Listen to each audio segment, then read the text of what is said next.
5 seconds remaining. Chaos Esports turn to ban. NIP's turn to ban.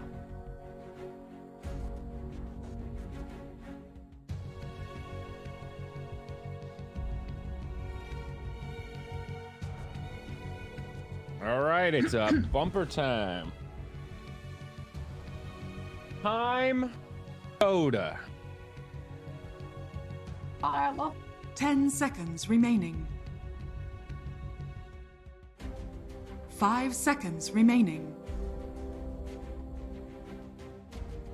Chaos Esports turn to ban.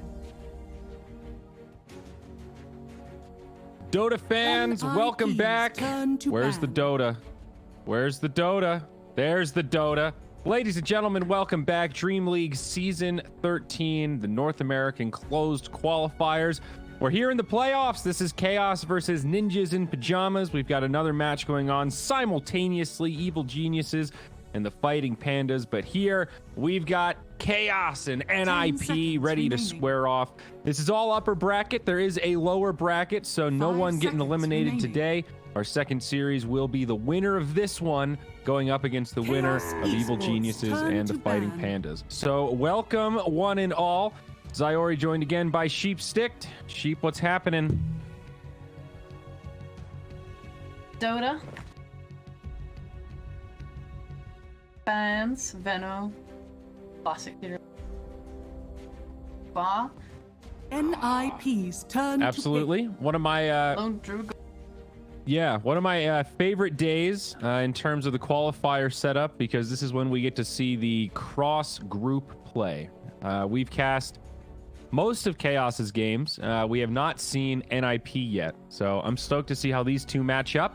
Chaos undefeated so far, so we'll see if NIP can be formidable opponent. Start with Crystal Maiden. In a lot of plays so far.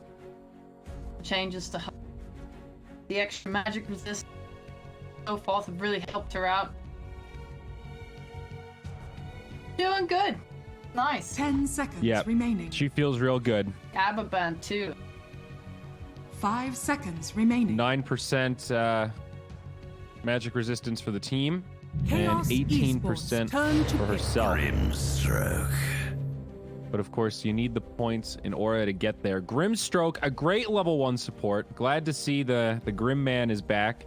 Pretty fun to watch. Enables so many carries, it feels. Absolutely.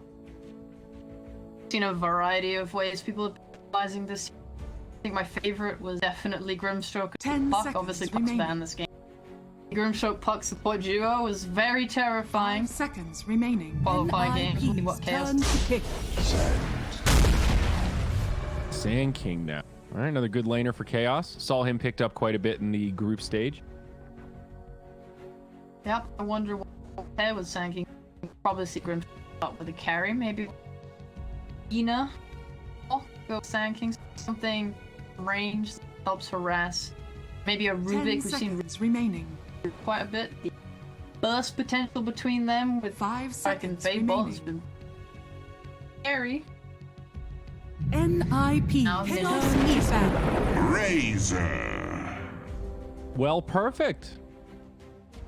That hero is sick. So much better now. Attacks come out. Without you having to do anything.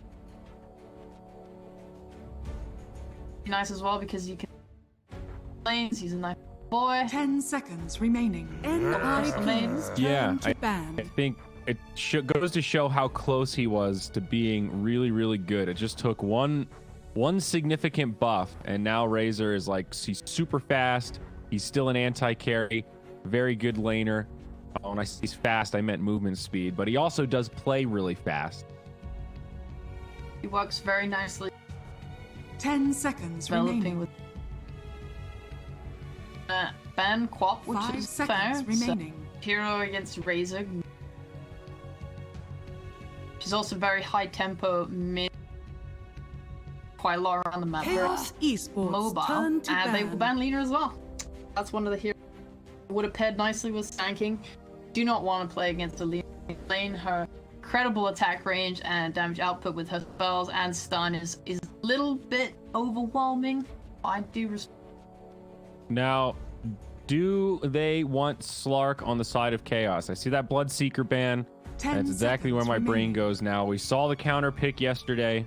Pretty devastating. 5 seconds remaining. Who else Over. does Bloodseeker kind of hard counter? There's got to be a couple others besides just the...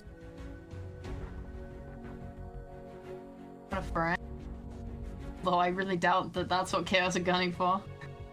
Anti-main. I guess. I mean, Blink heroes are considered anti-Razor.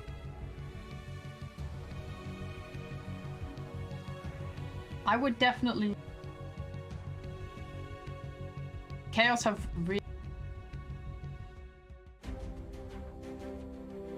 Slack would fit in. Maybe they could.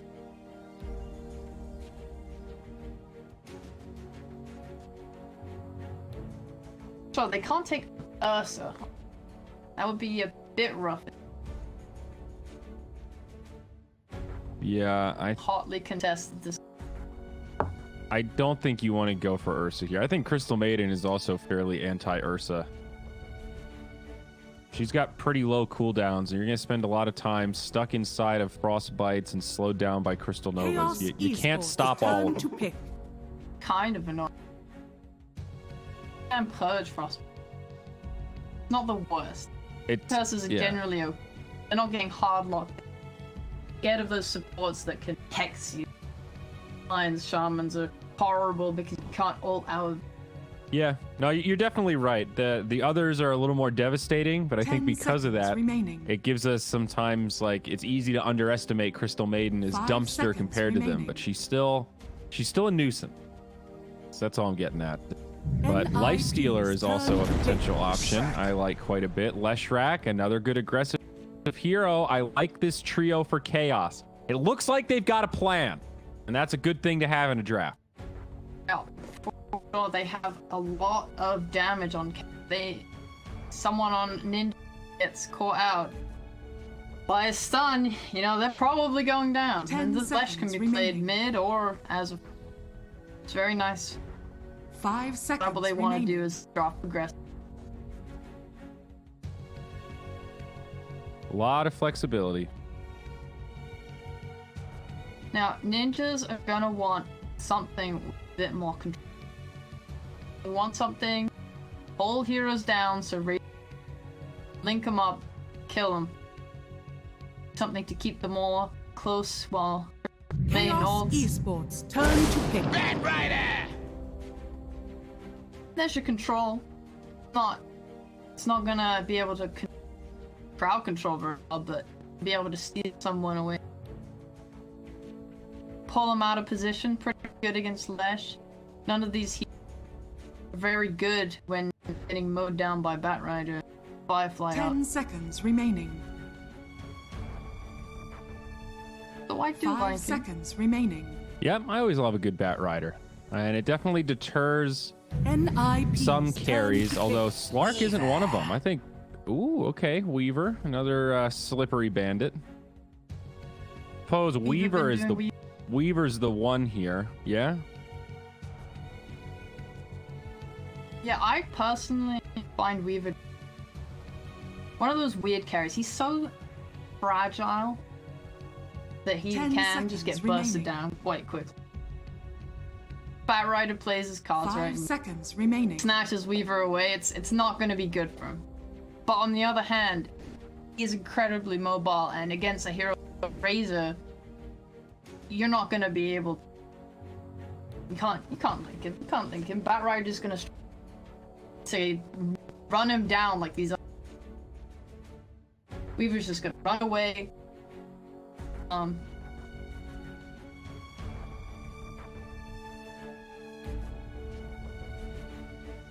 right.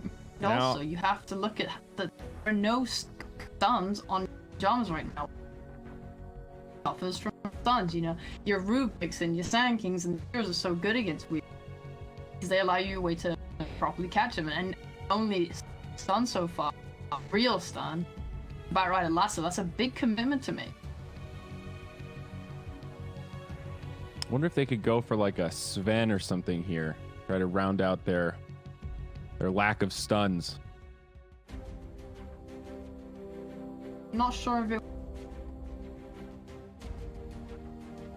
does get very kited by. Want him to get stunned and he'll just sit. Generally, I'd really love avoiding a hero just. Yeah, I get mixed feelings about the Void.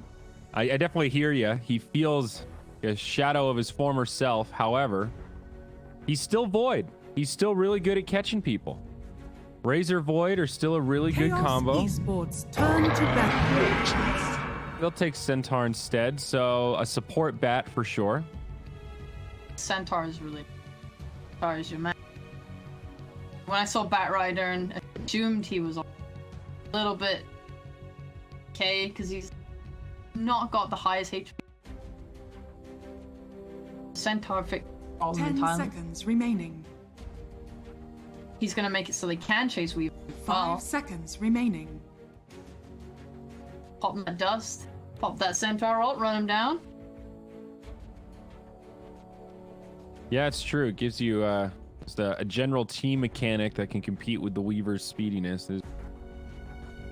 And now I'm looking at this Chaos draft thinking they don't have a lot of survivability themselves.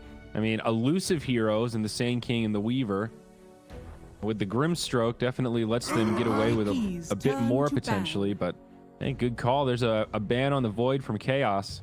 I think they need some sort of a frontliner here. Somebody that can absorb some damage, try to bait this Batrider into some unwanted lassos, you know? Yeah, we. NIP's turn to pick. Ninja seems scared of Zeus. Chaos Straight up Esports damage. turn to pick. Alchemist. Oh, and they take Alchemist. Oh, Hit him with the dirty. that is strong. And scary. You have to pick something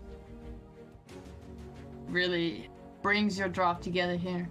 Lets you invade that jungle. Take the mid tower, invade jungle, pressure this Alchemist, get stuff done before.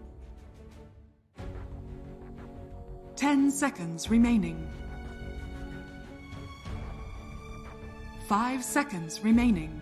Having trouble calling this last pick.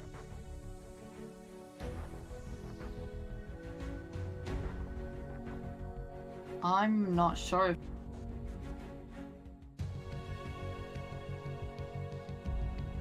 a lot of options open. Might try and pick wrong mid.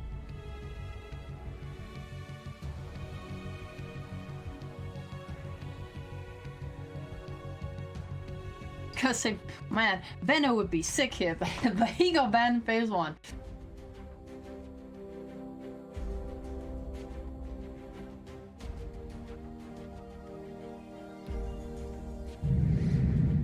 About to run it. Ember Spirit. You may now select your heroes. Ember. Well, another elusive beast here.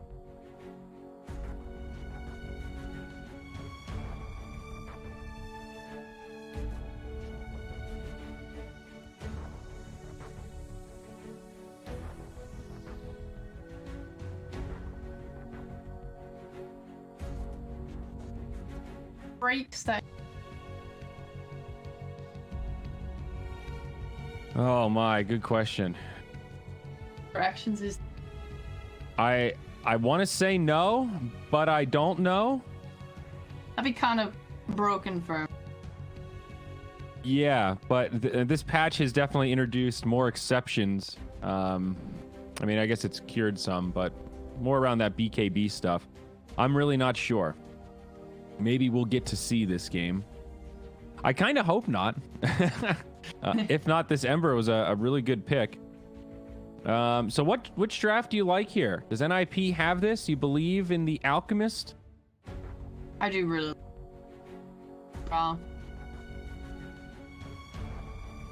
Also, you're playing against That was another reason why Centaur, if they decide to do flesh on, they haven't, but if they did, that hero likes to buy you travel, you'll run around really quick. Centaur provides that option to help stop him when he have a nice answer to it.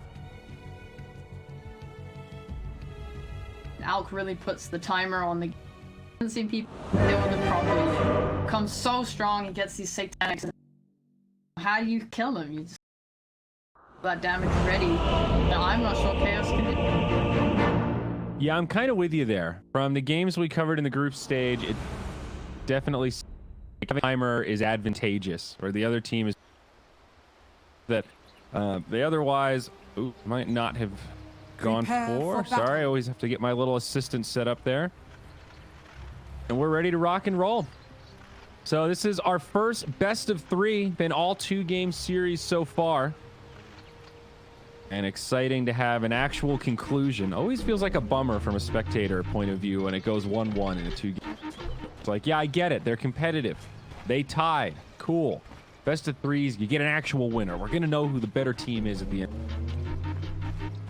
Like that. Do you like it when the best of 3s go to 3 games as well? Adds the extra.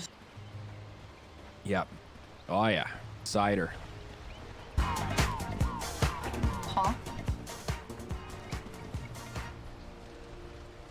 And I think throughout the group stage, he played pretty well.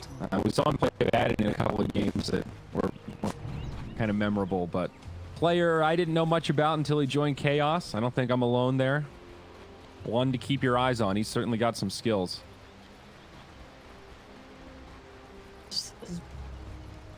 Found myself saying his name quite a lot in these casts, and see him get to play. The battle begins. Bounty runes here aren't not quite a fair amount. Now they've spread the bounty runes out so far, it's very difficult.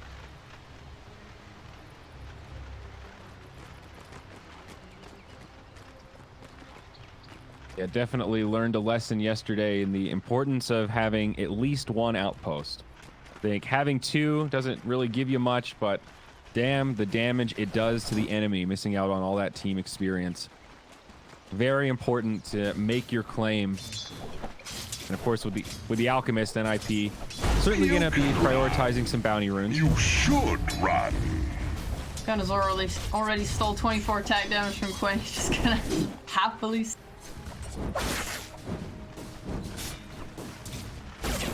Pretty brutal for the Ember Spirit. Gone slight level 1.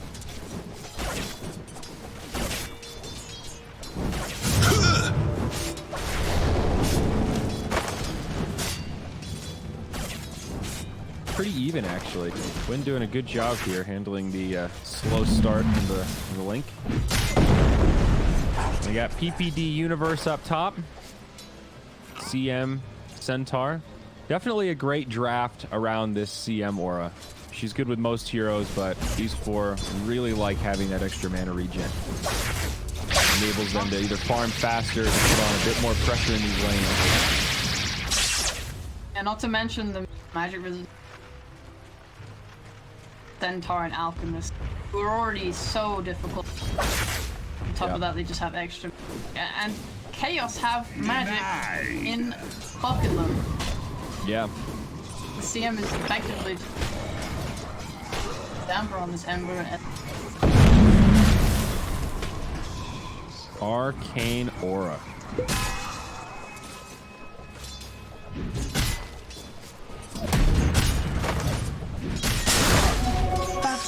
Bond of haste. Yeah. It's a quiet laning phase here. Port Bat Rider down bottom, working the jungle. After a couple of levels, the Grimstroke Weaver can definitely pressure pretty hard. Look at a focus straight on, or Stroke of Fate onto the Bat Rider.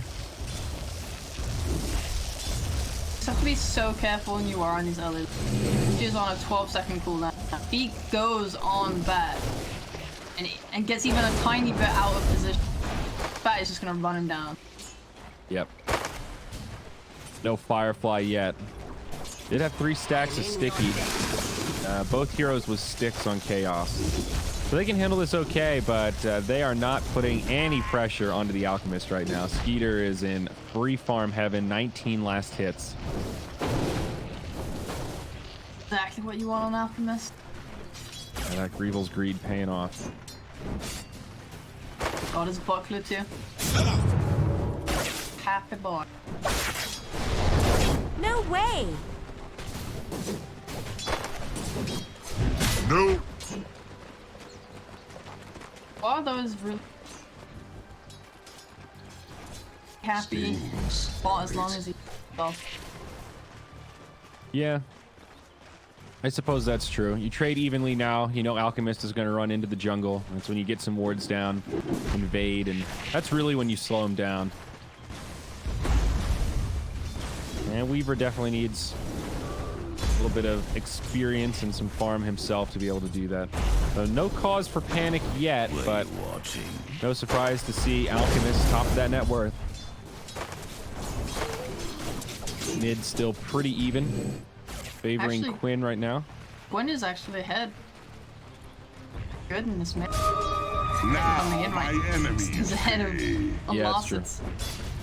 Played the beginning really well. He lost the under power and raise it down. Wow, I got killing the Alchemist down bottom. Did not expect that to happen, though. I did sort of call it level 3. It's like 2 points of that Inkswell was enough for Yawar to get on top of him.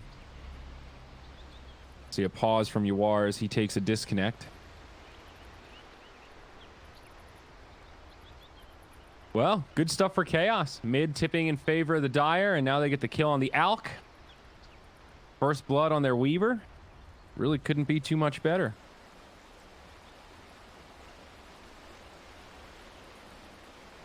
It's like early wave under the tower. Razor couldn't boss it properly.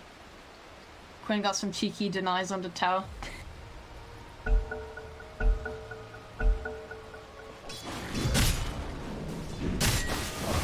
Oh, scary place to be for Alchemist. Usually he does get it. And he gets Radiant structures are fortified. Up top, DM taking some damage with a stun on 2. MSS does catch a stun onto the Centaur. Not going to be the target they can actually bring down. The ink tide. that. BG What is that, BG? This'll cut takes a tumble looking for these runes. Looks like it will go 3 for Chaos. PPD able to snag one up top. You are actually waiting a second here. Grabs that bottle first. Very nice. Well, looking like scaling up now. If you're Skeeter, you're a little Alchemists. They do know that they will eventually end up in the jungle, but you don't want to be doing. A golden thread. Yeah, for sure. And you know Bat Rider is not going to be able to farm in this lane, so it's still not going to be as efficient. It's okay for the Alchemist in a vacuum, but overall your team's falling further behind. Down the acid springs. Quickly before he gets pressured, but more running in and scaring it back. Yeah, Yawar's playing this well. Very aggressive, pulling those stick charges so that he's got a nice big heal for himself. And just going to queue up Treads next. Number 1 on network right now. Here comes the Inkswell. Nice knockback from is it Beaver or Biver? I always forget. Make it back. I don't know. I'm tempted to say Biver with Skeeter, but Yawar, 4 stacks. Gonna be close. oh, Right next to trying the to get curve. close. Okay. 6 stacks, but he does TP out. Yeah, I have the same issue though, where I know it's one way or the other. It's either the same as Skeeter or it's the opposite, and I've completely forgotten. So in 5 minutes, Twitch chat will help us. I asked him on Dream League when I was covering for Shiva years ago, and I remember his answer was, I don't really care, but I think it's changed since then. Gunner mid. Gunner is getting go in And Yawar finds the kill first. 1-for-1 trade, but still quite nice for the Weaver. mid. Not going well from Gunner. Down bottom though, SVG chase down. Fiver gonna dive this. One more, two more after the stick, and he's still got it. Maybe MSS can look for a return kill. High ground, throw the stun, and he's got it. He knew. There's the tip going back the other way.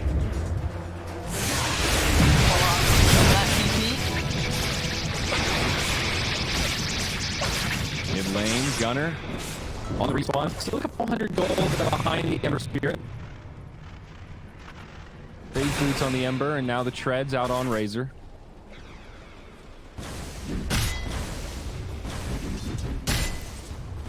It's the nice part of the game where you start to get people paying around the map since it's nighttime. Gunner getting gone by SVG. And that's body blocking him. A nice setup from this Grimstroke. Easy kill. Really nice move. And they're gonna want to shut down Gunner because a Razor with no snowball is not happy with. Yep. Dire's top tower. Chaos are really gonna be relying on him. That Rider now potentially in some trouble on the run, but does make it to the low ground. Now back on the other side instead. Does Give get up the his kill. life. Another tip to MSS.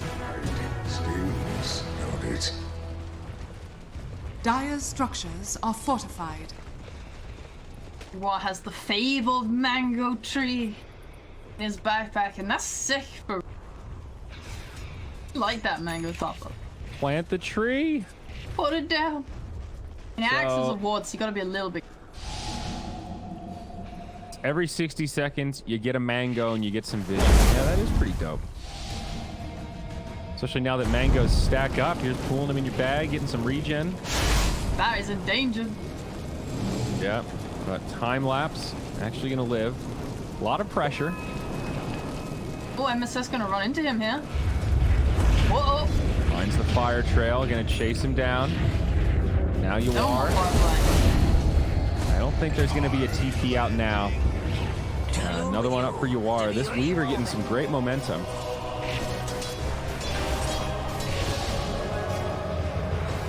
Old Alki's starting to recover. Is under attack. He's got some stacks now. He's thinking about that Radiance. In comes Quinn is Quinn. coming to steal it. That was pretty nice.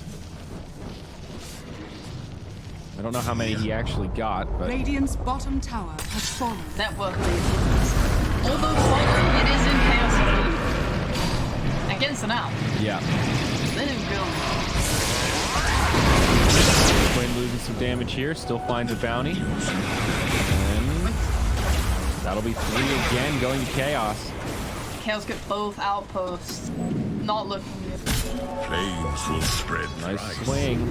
Could be another engagement up top. SVG with the wraparound. Big swell. Stroke. Stun mid. Swept them away. DM finds that kill on Universe up top after all. So despite all that, 2,500 experience lead, 1K net worth lead for Chaos. Like you mentioned, against the Alchemist, that's a good spot to be. MSS tried to stand in the trees under the tier 1 tower mid and just take it with Diabolic Edict. Gun's just like, what is happening here? Uses his field, finds the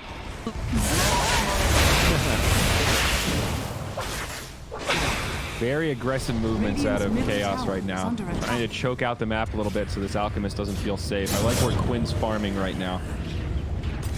Let's just try to do it again.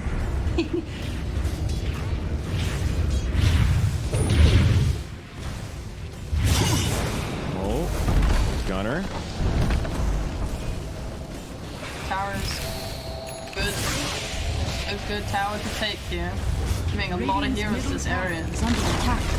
Radiant's Yep, middle no. tower has We fallen. don't have the hero fight, just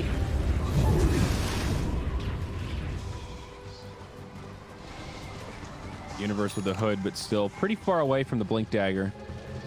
Meanwhile, the Sand King, well, he's gone straight Blink Dagger. Dire's top tower is under attack. I like it a lot. They're gonna be playing very aggressive. I don't want to be catching these. When you have Centaur and heroes can run away as soon as they spot you. It's good to have them blink. My heart. PPD getting run down. Now on the other side, they'll find Razor. Gunner dies in the duration of the stun lock. No Gunner, chance no. to react. Just a brutality. This is it. Chaos are invading Nip spaces. They're not giving them. Take their towers, take their heroes. Keep this Radiant's up and top not tower give them is under time attack. to Radiant getting close to a structures sacred are relic, but fortified. at this point, Chaos are trying to really increase their net worth and be isolated from out of all their heroes. Their cores are head Nips. Look at this dire vision right now in the jungle. The War on the hunt. They found him again. It's Skeeter. They're going to grab him, and they've got no way to save him. Perfect time to set up that gank with the relic. Not there. Centaur just did nothing. The power of them sanking comes to play. And they captured Radiant's another top hero. tower is under attack. Wow. And Finn's chasing for more. These guys are not stopping. I think they know how far ahead they are right now. Still tier 2 towers standing, but they're making the dives. So though you have to play against Alchemists. Why don't they know what they've spotted out Alchemists exactly where they are. There's an active shrine though, so it's not exactly the place you want to be fighting on. Especially when Nip know that you're there. They have to take their Alchemists.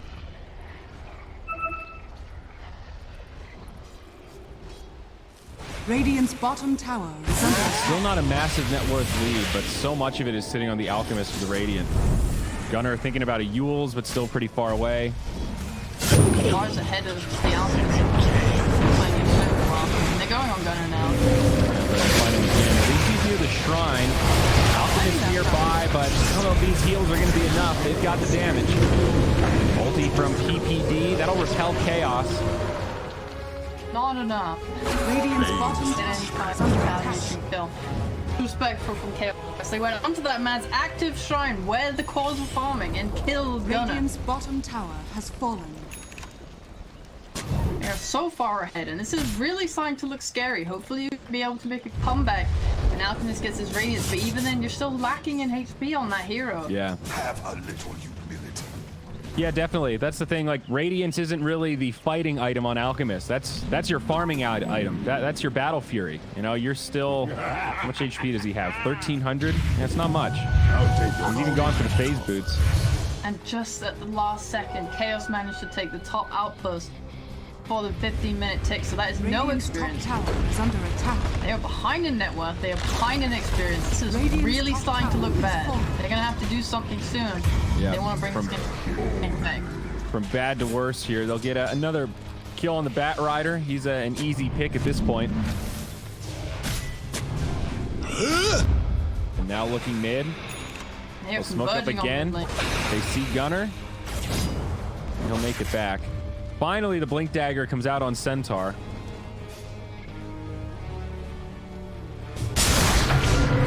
Well, going in. Another setup, and it's a dead Alchemist.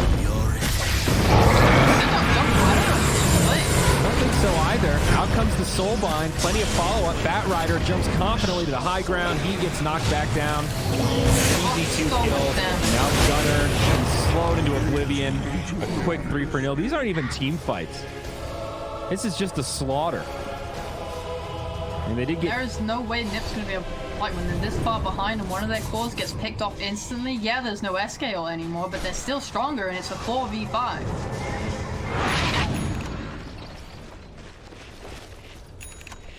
Just going from bad to what?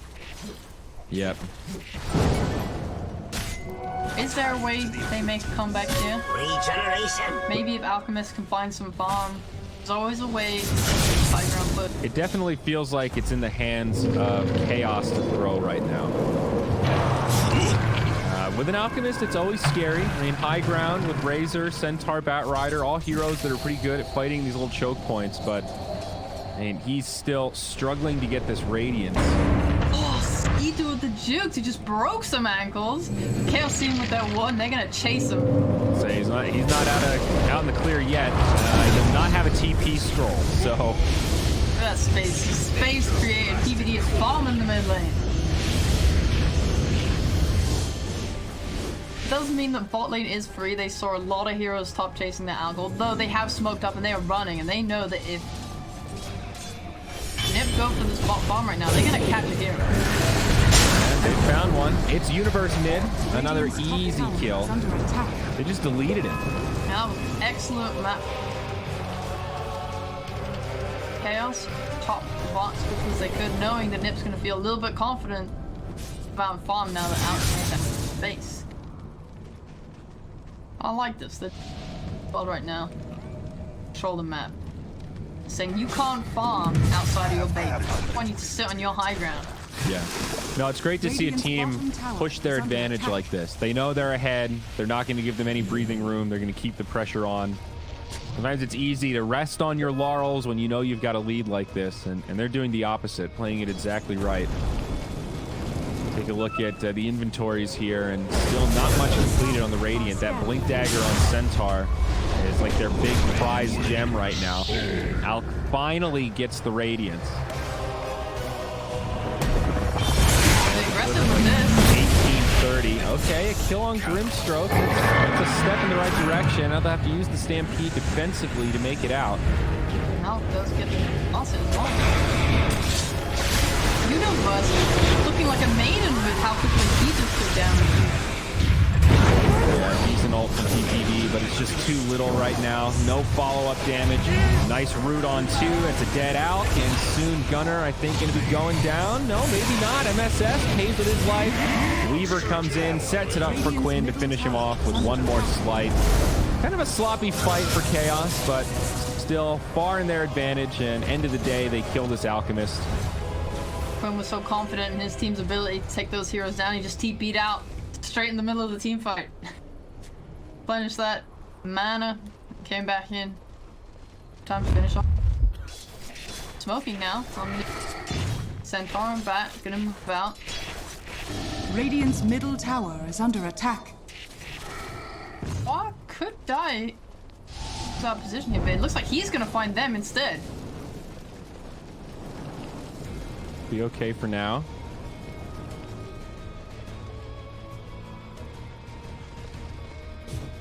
Right now, Zalk is very dangerous territory. Not to be greedy. His life because of. And he's going to try for a BKB second item. Can't blame him for it. Just needs to live, but yeah, not very intimidating. You know? I don't know if there is a right item at this point. BKB also coming up next for Gunner. Your Alks usually like to get an assault hero, find a big HP out of the pot, satanic, and force to go BKB. It doesn't feel that bad, but you don't have a damage item that's gonna hey. You can see a good turnaround team fight from Nick. Yeah, they will have a small power spike. I think it's a damage issue, though. You know, like, yes, they need to survive to do the damage, but who's doing the damage? Nobody has a damage item. I guess Radiance kind of counts, but... BD ult. Yeah. No, that's something. Okay, they find Gunner again. Soulbind on two. Follow-up going to be there. DM in pretty far, but they've already gotten two. Both of them have fought back. Going in. 2-5x gonna make Radiant's pace now. Now, MSS Want to get something. is not here. He's split pushing down bottom. This is a 4v5, so really Chaos have already won this. They do lose Quinn, and that hurts. Not good. They lost Quinn. That is a big kill streak that just ended. Yep, it's about a 500 gold swing for Nip. So, yeah, it's something. It keeps him in it, gives him a nice XP jump. I'll give you that. The best thing it does is it gives map space. Pop outpost now. A little bit too late. 20 minute. Not sure if they're gonna be able to keep that for the next 3 minutes. 5 XP. They're looking to set up right now onto Yuan. If he stays a bit too long, he's dying. Maybe the tower. TP into outpost. Turn her on the run. They're gonna let him live though. They think it could be bait. They don't have vision. Radiant's middle tower is under attack. Oh yeah. Smoke now. Chaos. Might try and jump. Dire's top tower is under attack. Put MSS out in the front lines. Clear this creep wave and reveal. DM goes in.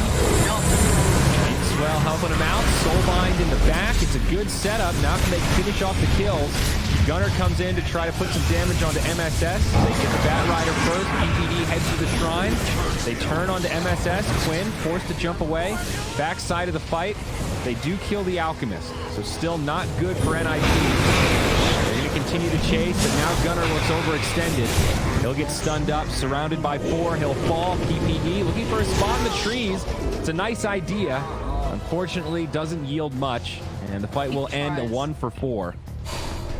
Oh man, not good. And Alchemist is so close to his beat. Oh, Gunner too. Unfortunate. A good fight timing for kill. Future of grief. DM is so good on this SK. Gets consistent stuns on all the right targets with amazing combinations. They're always getting these really soul binds off after the jump from it. 2 players together. So well. Making it happen. Started off so slow, so steady in the lanes, and then once Chaos got like 1k net worth ahead, it seems like as soon as they killed that Alchemist the first time, okay, now we've got this, and the aggression has just been escalating since then. Yeah, Weaver, so much damage, all Alchemist. Not looking like the strong hero. Earlier we saw nearly 4-shot a Centaur, and that's meant to be your tank, so very scary. Not playing this. Got his link. That's lasso. That's not good. Yeah, he's found a great balance with this build, having the Imp Claw as well. Radiant's middle Gives him some tower is great under damage attack. output, some survivability. Good stuff. This is where you want to be.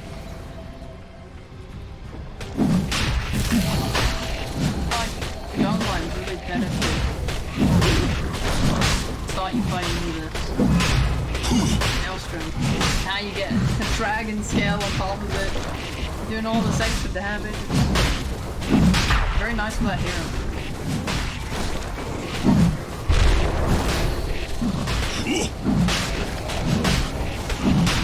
Looks like it'll go uncontested. They are going to spawn just in time. Visibility. Smoke up, but not going to be able to do anything, and that'll be an Aegis in the hands of Yawar. And there's that BKB on Alchemist. Nip desperately wants that outpost there, but knowing that they can't now. Universe misses the stun to get things started. Now DM going to be lassoed in deep. Okay, they get the Sand King. Amazing pick up on SK. Now They have they get Yawar. more. They go hard onto the Weaver. Yawar survives for now. This time a great stun from Universe. Aegis down. Soulbind. Maybe the turn comes now. Razor in trouble. They'll also get the kill on Universe. Quinn is so strong. Buyback quickly. PPD tries to ult, but a fast interrupt from MSS. He'll go down, and now there's more. Bat Rider slowed down. Caught by the chains of Quinn. Buybacks coming like crazy. They've used 2 already. That should fall, and they're looking for more. They've got the Alchemist outside of the base. PPD with the buyback, desperately trying to save Skeeter, but he can't. No buyback on the Alchemist, and now it's a dieback for Peter. Even worse for NIP. 4 on the sideline, permanent. Absolutely amazing buyback from D, and we got right back into that fight. Lose of travel. What turned from an excellent kickoff just became hero right back into the fight, and now they are way far out of their base. Have to take this fight in extremely unfavorable conditions, and they do get punished for it. I mean, this is almost game ending here. It'll be a bottom lane of barracks. They get that tier 2 in the top lane. Big time economic damage. Thought they might also pressure top, but nope, they'll just settle for the melee barracks bottom. Whew. I did have a lot of faith in why they got the SK and they took the 8 from Beaver. Radiant's middle tower But is under attack. that hero basically buys me. Radiant structure. Just the time lapse and the Aegis is still kicking. Yeah. They do glyph. A little scary. Does keep that tier 2 standing for a couple seconds. Gives Skeeter time to Radiant's middle take her tower down. has been denied. Radiant's bottom shrine. Of course, going to lose has their fallen. shrine. No surprise there. Chaos Esports Club. SVG, the mastermind, leading his team to a very impressive game 1. Have a 23k net worth. Alchemist. Radiant's bottom barracks are under attack.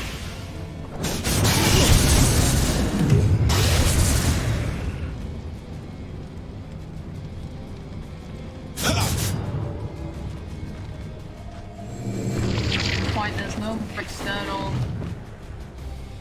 goals to take, okay? Get down. I'm just waiting for high ground. Don't want to Yeah. easily shift. Mess it up once. Alchemist gets those. Very true. You know, we've been talking a lot about the positioning of invading enemy territory. Once you get ahead, keeping them stuck in their base and farming their jungle, and then retreating back to yours if you have time to clear it out. It seems like the outposts just encourage that, or maybe reward that play even more now. Because you want to maintain that forward position so they can't run out and retake the outpost. And you just get so much more now. It makes it easy to control the runes also. They really want the top one, and we may see Chaos come to contest it. The TPM from DM. Well, they do grab it. Let's see if they can win the fight, though. Nice stun on 2 to get things started. Skeeter coming in with a stun. Will drop it onto the Lesh. But they do find Gone on here. DM, and he's in big trouble. Weaver on the back line will finish off PPD. Now the reinitiation from Chaos. War BKB with a double damage. He is cleaning house right now. That's 3 dead. Soon to be 4 as Gunner runs out. Will get brought down. An ultra kill secured, and a rampage could be on the way. Universe with the TP. They need the interrupt, and they won't find him in time. Nice spot in the trees, but a disastrous fight. Dare I say, not worth the outpost that is still actually Radiant controlled. That is so unfortunate. They're not even going to bother with that outpost. They take racks right now. There are 3 buybacks available. Radiant's middle tower is under attack. Is it really worth it? Just widens the network. Yeah.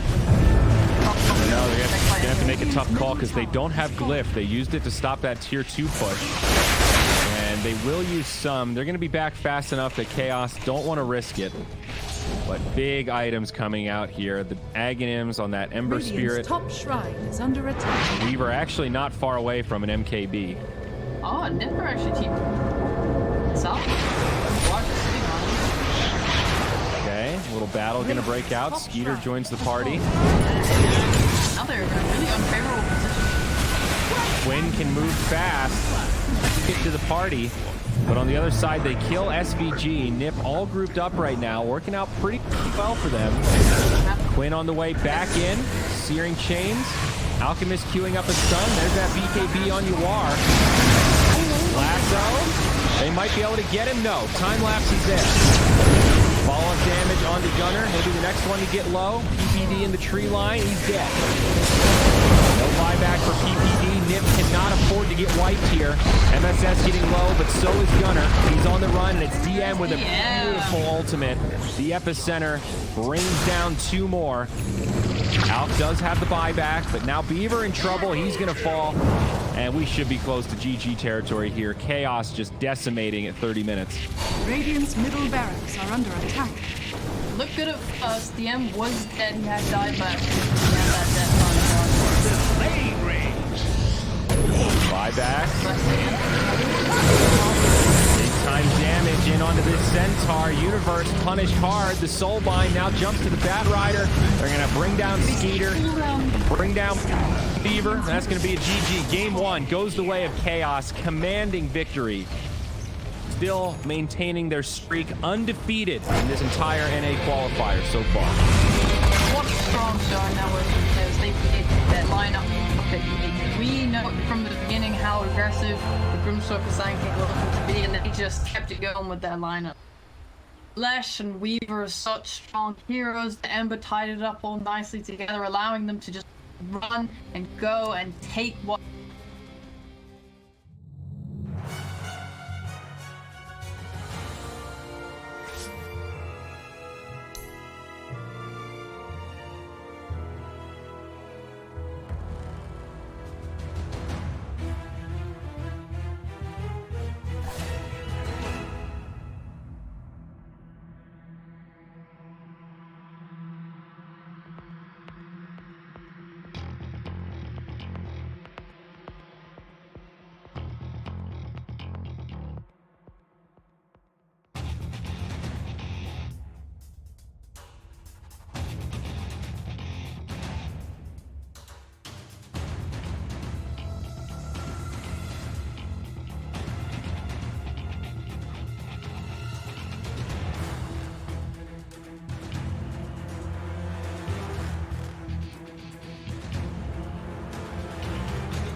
NIP's turn to ban.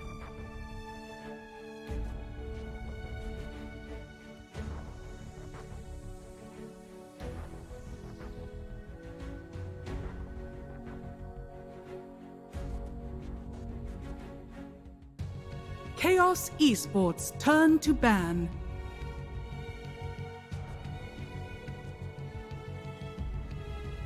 NIP's turn to ban.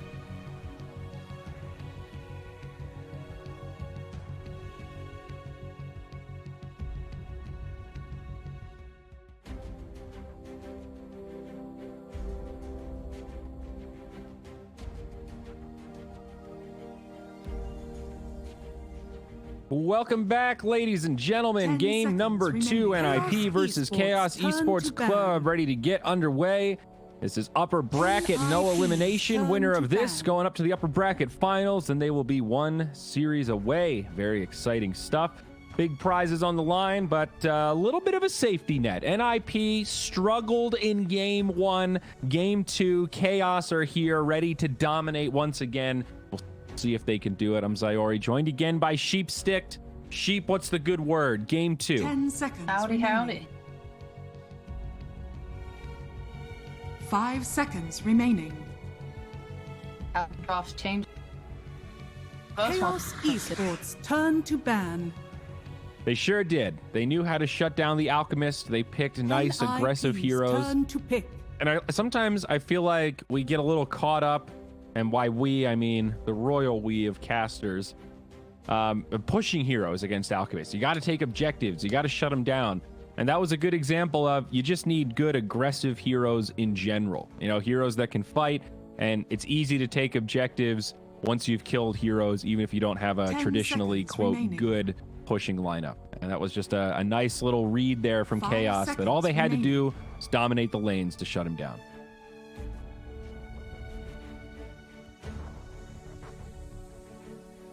Night time. Get the gangs rolling. Saw the whole thing. Maybe this time, keep that in mind. Chaos Esports Sell turn them one to in my pick. hand. Crystal Maiden. Adapt. Yeah. We're gonna see another first big mate. All right. Well, PPD played it.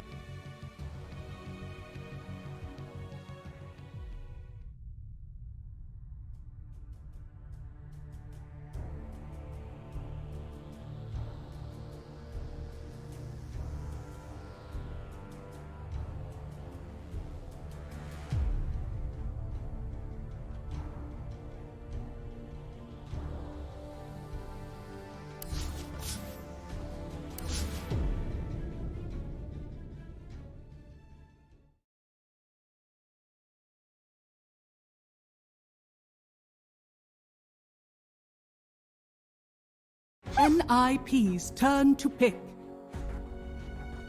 Love this. Big fan. And this is awesome. So obviously the ults synergize very well. You get double Doom, one of the best ultimates in the game. Normally single target. Now you get it on 2 of them. Also a great laning pair. Scorched Earth is so strong. Doom just got altered. I would say overall buffed a little bit. At least right-clicking seconds Doom is better remaining. than ever with that new Aghanims. Another hero that really gets opened up 5 with seconds Inkswell. You remaining. charge at him, you get the AoE stun, you give him the fiery sword, and well, a lot of times that's going to be enough to find yourself a kill, especially against that little Crystal Maiden. Yep, dude. Looking hot this batch, and He's We are so gonna- fiery. what hero gets paired with him? I'd quite like to see it. Quite like the how strong he is in the ult. Obviously, again, this, but we'll probably see Nip ban it again. Wait, Rubik's banned.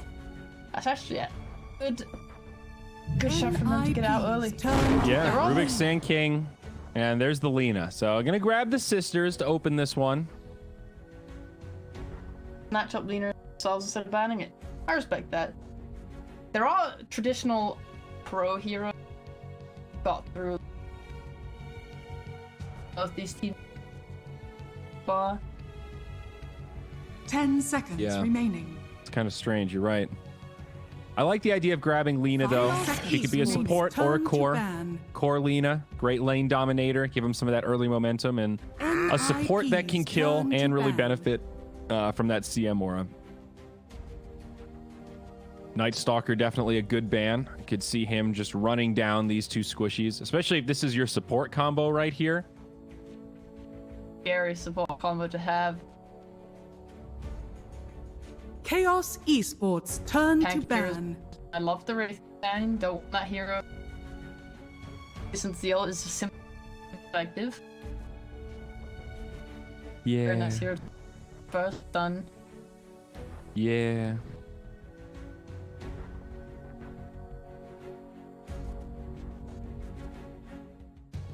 Centaur seemed 10 relatively seconds alright remaining. last.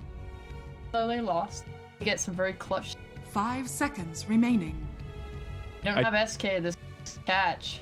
Yeah. I think you need a frontliner. I remember years ago casting with Merlini and asked him, is it ever good to have melee heroes? You know, like, aren't ranged heroes just better because they sit really far back and it's from a very one-dimensional perspective in the laning phase? Yeah, kinda. But as the game scales, you need somebody that can not only initiate, but just absorb damage.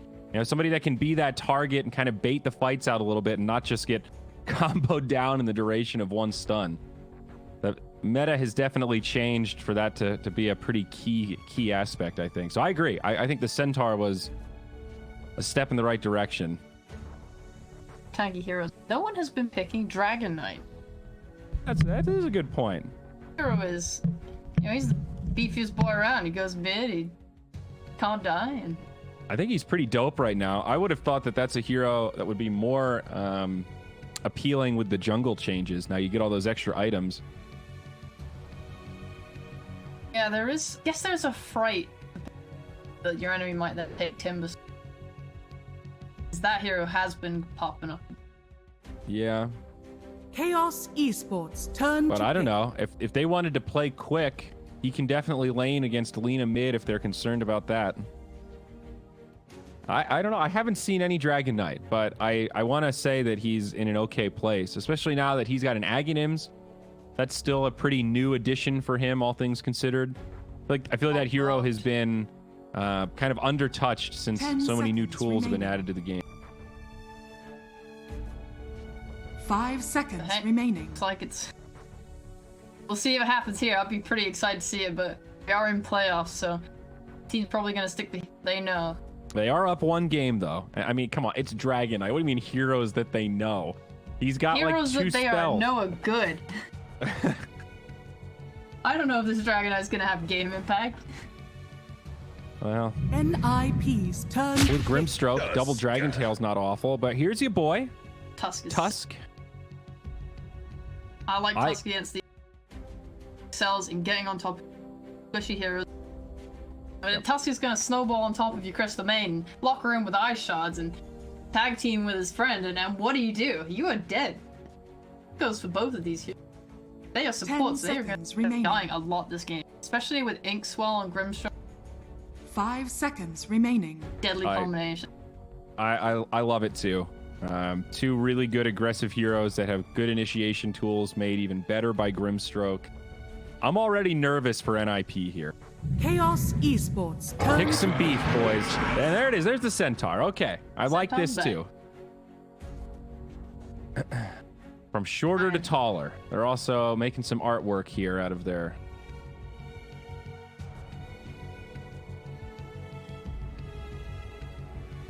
Softed a little.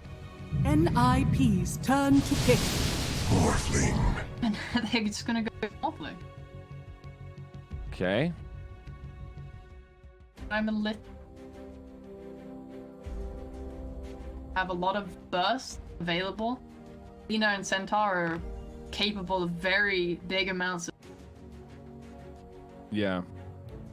10 Morphling seconds could end up remaining. getting caught out. It's a comfort pick. I think that's for sure. 5 seconds remaining. Yawar likes the Morphling. He knows the Morphling.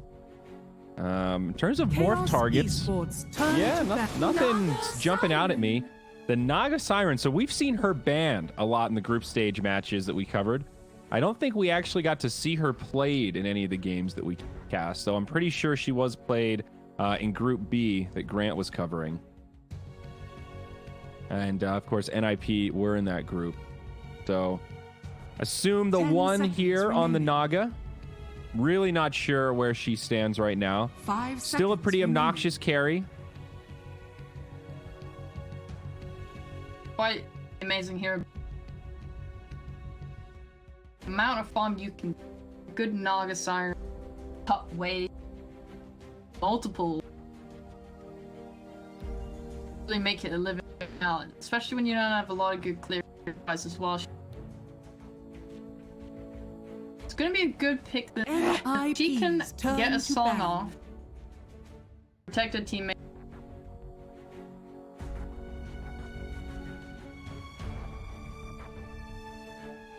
Cooldowns are quite long. Would do. Yeah. You know, not Potential here. Not much in the way of Naga changes. Agi gain reduced by 0.2 and level 20 talent slightly buffed. Turn to pick. Makes that ensnare cooldown a little bit better. So really nothing to write home about. And now the Invoker for NIP. So a huge amount of burst damage for this Morphling and multiple ways to lock him down. Frostbite, Ensnare, Hoof Stomp. Pretty scary lineup now all of a sudden for NIP with these last two picks. I'm a little scared that their 10 seconds remaining. Boswex Invoker is fascinating.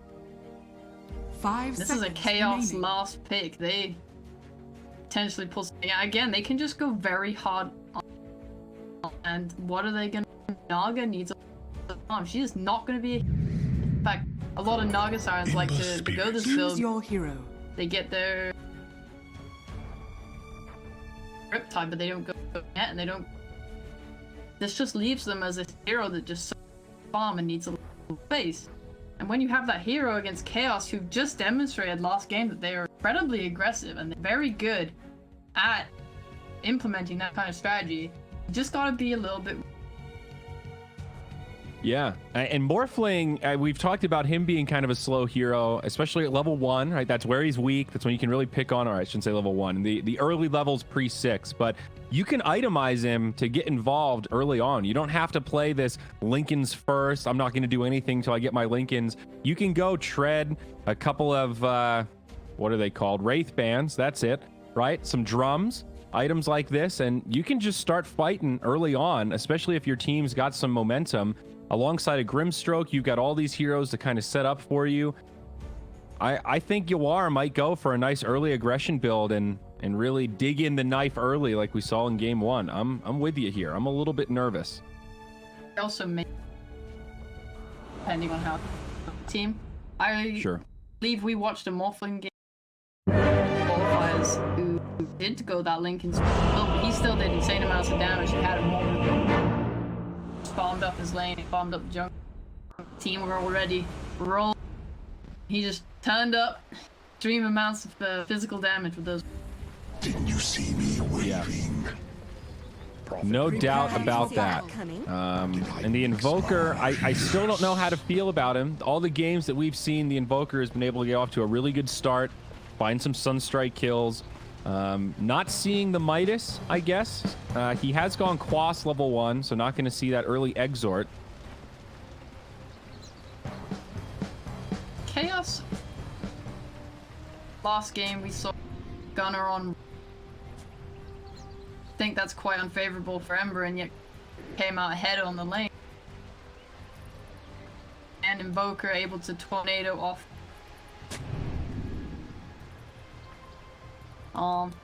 Always refreshing. Yeah, Invoker Quaswex able to purge off. 30 Play around, you seconds can to dodge, battle. like you can. I'm excited to see how Quinn. See now, Universe is walking. Top. That's something. Hashtag physics. Seconds. Eater. And one of the things about the Naga is she is really the only hard carry that can completely The battle disrupt a team begins. fight with the Song of the Siren like that. Having that hard reset really is a rare quality in someone that can scale so well into the late game. But late game is pretty key. It's all about time for NIP, and that is not on their side. 3 runes will go their way, so a favorable start for the ninjas in pajamas. I'm a little concerned. You've gotten your blind doom. You're not resetting into a place where you can go on. Yeah. Your hero's gonna be doomed. Mostly a retreat tactic. Yeah, you're right. Keeping some eyes on this mid lane. Quinn on Gunner. Although it is a try on try top, so need to keep some eyes up there as well.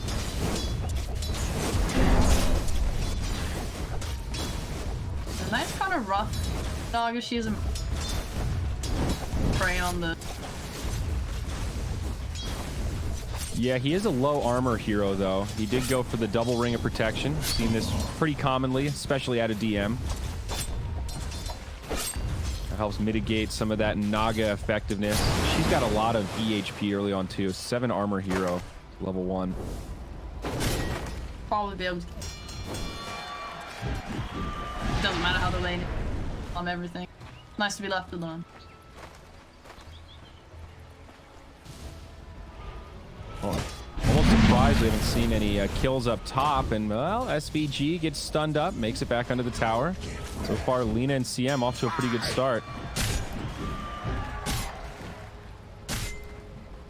Very, very...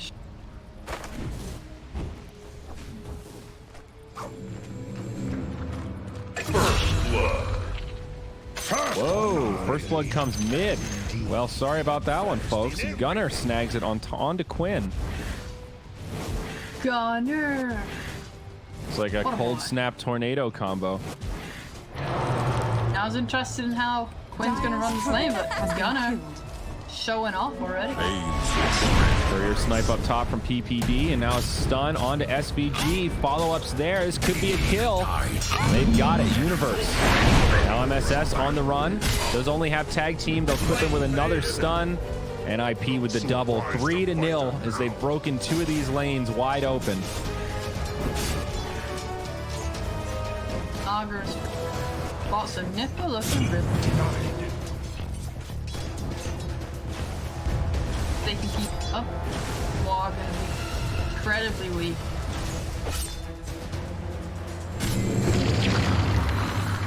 Prime time for Nick. Lina maybe left behind here. We get the stun from the Grim Stroke, but support is inbound. Stroke not going to be enough for the kill.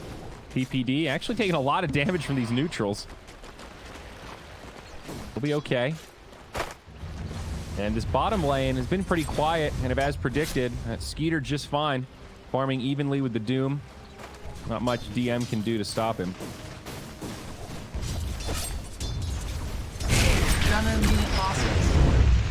He does use his tornado to God now to so Gunner games.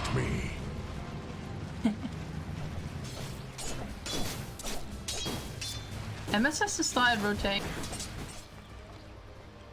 That there is nothing he can do off against it. Yeah. And even just looking at the positioning, it seems like their call is SVG, stay in the box, hide behind the tower, play defensive. I'm going to try to create some chaos elsewhere and pull these heroes away. You are, just chill, my man. Yeah, 20 God, and then tough that pop the D, kill him with tag team. Let's see if Gunner will fall for it. It's all the same to me. SS in the tree line. They're pushing Waiting. the creep wave, and now they can fly the creep out of the tower. That's the end of Flame Guard. So Gunner, Tuska's been missing for a while, and I think the Invoker is the most valuable target. So I'll kill maybe a little Tusk. Having the impact that he might.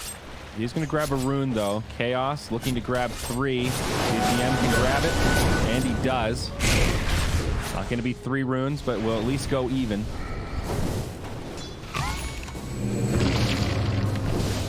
Lane's looking very good for NIP. About a 2K net worth lead at 5 minutes. Very solid. Now with the help. Exactly what you want. Dire's top tower is under attack. Claim the lane. PPD initiated on. Some more help from the neutrals, and they'll deny it. The animals. The literal animals. Hard at work here. He's been working on that stack for 5 damn minutes, and all that hard work pays off. See, Alex, if you just believe in something, sometimes your dreams can come true. The animals have shown themselves to align with Nip. Well, All odds are in their favor. to be fair, they do have a player named Beaver, so Invisibility. it's all part of the plan. Invoker back mid, level 6, about a half level, 2/3 advantage over Quinn. No, definitely Invoker favored right now, good 500 net worth advantage. And Naga actually not farming as well as she would like. Dead even with the Doom. Still ahead of Yawar, though. That's not really saying much. He's still dealing with his tri-lane. They've got great lane control. They're going to pull this wave over into the big camp. And it is starving out this Morphling. He's doing everything he can to find some precious farm, but few and far between in these first couple minutes. Radiant's middle tower is under attack. Oh! NSS! Oh! The South play. He lives, but lost South. Who's the real winner? SVG not going to be so lucky up top, trying to intercept the pull. Pay with his life on that one. And now Naga working the jungle. This pretty lady.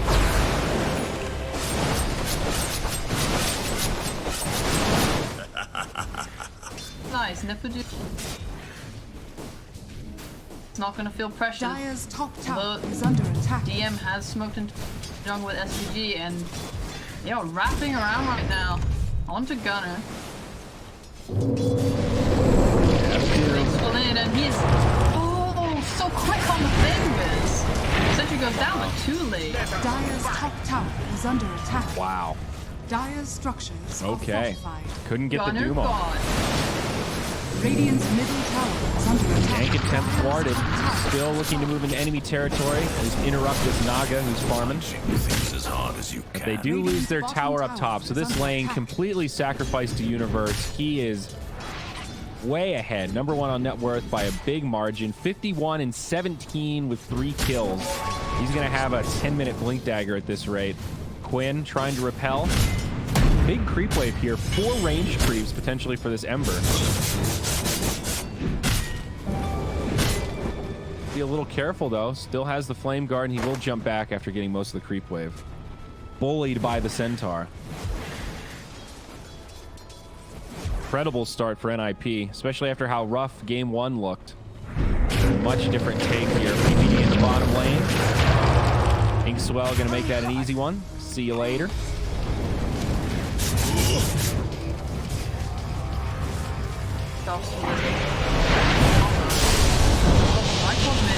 Lena, they're looking for it. Quinn jumps in deep, and they'll find her in the tree line.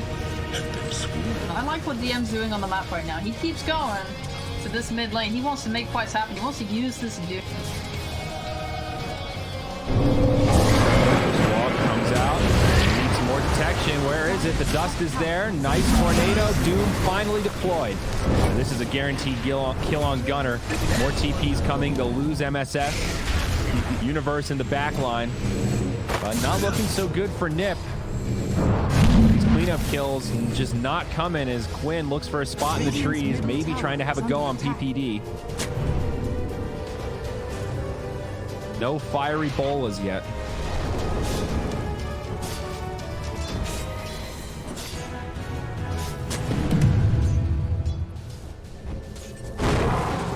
Radiant's middle tower is I don't know. under It's attack. a decent lead for NIP, but doesn't feel like they've quite run away with it yet. Naga going for Manta first, just about at the Yasha. Dire This are feels scanning. recoverable for Chaos. Impact on DM. Well, they kill potentially. They find Gunner in the bottom lane. Yuar turns into Invoker for a moment to get that tornado and makes it an easy setup. Now they find the Lina in the trees. She's going to go down also. In 10 minutes, we'll see the bottom outpost go the way of the Dire. Top outpost ignored right now. She just chilling. The part where Choose go. your Invoker is the one that has the burden of making bombing on this Naga Siren. She is not going to be taking on these fights. Not watching. I'm a bit nervous. Know what they're gonna... Because Gunnar has gone, he is all in on this Quaswex. 0 Exort, obviously no Midas. If they keep killing him, his capacity to recover is going to be rough. You know, there's no Sunstrike kills. It's just all utility. Yeah, he's a playmaker. Need him to not be dying. Be in some trouble.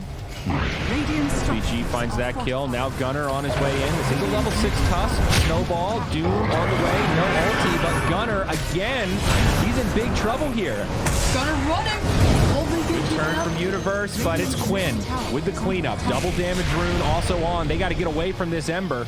He's going to chase down the Lina. She'll burn. Looking for Universe, but the shards fall short. Gunnar. So bad for him.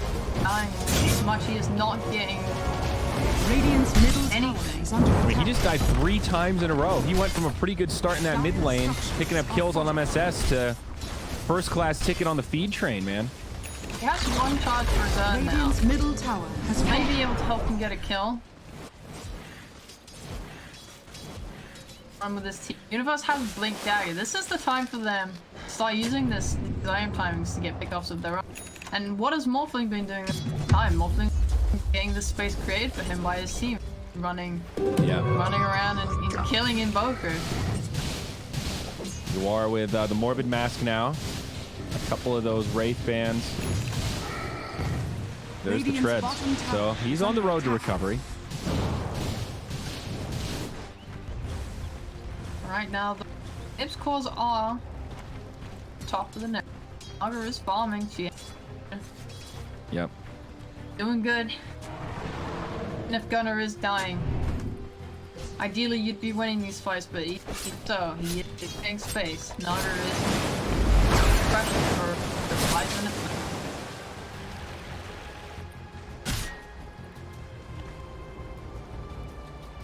Setting the trap down bottom. Chaos hoping somebody might push out and go for the outpost. Radiant's Not going to middle go tower quite is that under far, attack. though she is in the danger zone. Staying around for way too long. Dire's Slow down. is under attack. Oh, their TP's gonna come in, so they back off. Smart. Combo. Take some mana from DM. No Doom. They'll just back out. Both teams know they don't have carry available. A hard command to the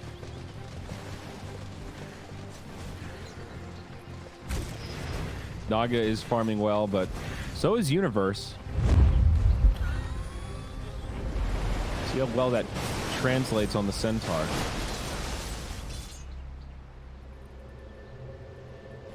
Quieting down a little bit. Dire are Both scanning. teams grouped up, sort of anticipating potential movements. We'll see NIP smoke up. They'll cross the river. Dire's middle tower is an area under with no. attack. Yeah, big bummer there. Generally a good read from Chaos, though, staying grouped up. I think suspicious right now. Like, hey, they've been missing for a while, man. They're probably not all in the jungle. They couldn't all be standing around Morphling as he farms a medium camp, could they? Dire's middle tower is under attack. Now Doom gets some magic resistance, so he's just going to play utility. Radiant's bottom Not tower overly is under concerned attack. about damage, it seems. Dire's middle tower is under attack. Want to enable Quinn. Gravitate towards bot for a little while, so they might make a push for that tier 1, but it looks like they're just by themselves. PPD just hiding in the trees below it, hoping God don't find me. Radiant's bottom tower is under attack. One apiece Radiant on those structures outposts. are fortified. That's good. Stays even.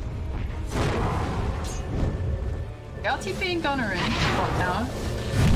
Now on 2 more heroes, but definitely. They lock down Noir, looking to waveform out, not going to make it. Instead, they're going to focus on the Ember Spirit. Oh, Close one. Maybe has a remnant down. There it is. Quinn on the run, gets into the snowball. Now can he make it out? But it's so slippery. Takes it out. Now the rest of the team's here. Soulbind connects on 2, and Volker going to be in trouble, as will Delina. Unbelievable. A 2-0. Skeeter now on the way in. He'll get doomed up. Goes onto the Siren. Doom probably going to live. He makes it out as well. Now Universe on the run. Not a lot of HP to spare as they've picked up the Naga. Looking good for Chaos as they chase him down and find PPD under his own tier 2. A 4-0. A real heartbreaker for NIP. They played that fight so well by Chaos. Absolutely incredible. Like Quinn, he did not die. I really thought he came so close. Dodged, moved, and then Tusk cured his life. Able to get away. Nice job. Yeah, I'm dooming the right Naga Siren. Helping them get those kills. This could have been awful Chaos. Both of their cores were quite stranded at the start of that fight, but live. Done. Big damage from the Ember Spirit in that fight. Can't believe he lived. Well, gold is now tipped in favor of Chaos. It's not a big amount, but feels kind of comparable to the Alchemist game we just saw. 17 minutes in, you do not want to be the team that's behind with the Naga Siren. Generally, she's a farm accelerator that's just going to give you that extra edge. She does have the Manta and will go for the Diffusal next, but one of the issues with this hero is she needs the time to come online. It's up a Dragon Scale. It's not so bad. That last fight, that Naga was able to get a couple clicks off on Duke and Tusk, and she hurt. She did a lot of damage. Yeah. Luckily, they walked back a little bit and off. But I am a bit scared of what she can one-us. I think what's so great about this Chaos draft, though, is that they're not relying on the Doom to initiate. The Tusk to start fights, this Ember Spirit, and Grimstroke just makes it even easier for the Morphling to initiate with an Ink-Spell. So Doom can just sit back, and here we'll see another great initiation with the Soulbind. Jumps on 2, it'll be a dead Gunner as well as a PPD. Great set of picks for Chaos. You don't even have to think about using the Doom in those scenarios. You know, DM's just saving it until they actually need it, and then it's a free kill on the Naga. It's actually coming off cooldown now, so they have it readily available to go fight again. With the Chaos pressure they are applying, even with Doom on cooldown, they are strong enough. Now it's just gonna do this stuff. No, just trying to right again into the. There's a page out of the playbook from game 1. Okay, guys, we've got the advantage. Now we need to push it. Let's smoke up. Let's stay aggressive. Let's starve out this map. We've got our cooldowns. We're ready to bring the hurt. Pipe's going to be on the way for Universe, farming in enemy territory. See if they find somebody with this smoke. It might just be Gunner again, who's running out this mid lane. Centaur circled the jungle. Dire's top tower is under attack. Where they are, and he isn't wrong. Is under attack. Gonna avoid that. Oh, they're actually TPing bot. They're gonna defend with 2, and they've got the damage. Excellent pick off. Even though they made the call that Chaos are gonna be in their jungle, go for that cheeky pick. I don't think Chaos were expecting them to be. Well, Yawar certainly wasn't. So mid lane, they're gonna go again, and they found Gunner. At least make it a 1-for-1. Tip from MSS as they kill him for a 6th time this game. And that's team fight gone. So confident now. Tower a little bit, or maybe the.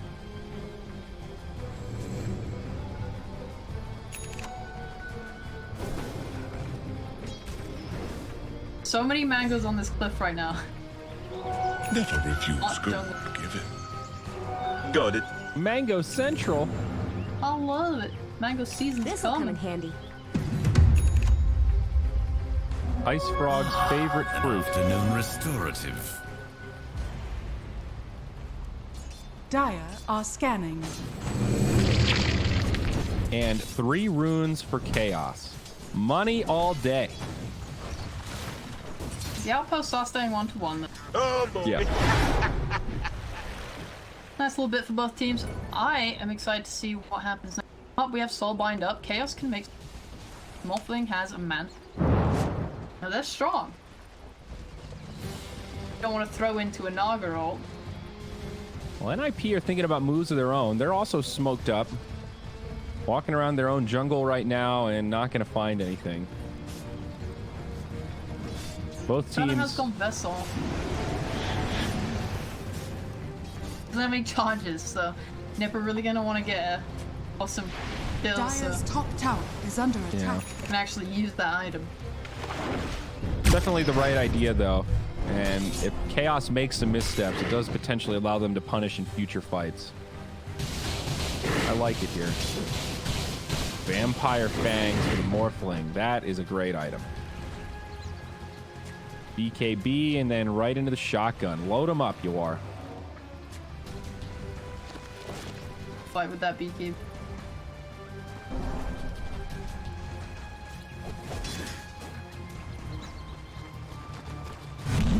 Quite different from...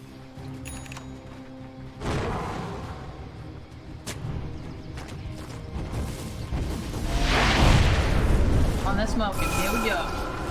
Doom does have a blink dagger for this fight. Very strong. Well, and they see Gunner. Oh, and there he goes. Or Gunner again. He does at least have a So buyback this time. Tree line, Lena, TP. She's good. Oh, that is so sad. Gwen is going in aggressively. Actually, slide dodges Centaur's stun. Good. He's not afraid of this Naga at all. All right, Manta dodge there. Naga may be in trouble. Force her back. They'll finish off the illusions. Holding on to that buyback. It is still a 4v5. DM jumps in. Thinks about Universe. Still holding the Doom. I think Naga is still that dream target. They don't have this insane damage output from weak Potter to get catch Universe like that. Especially when Yawar isn't even really there. He's kind of nearby, but farming the enemy jungle. The mind of a carry player. They were able to do that whole... Dire's middle tower is under attack.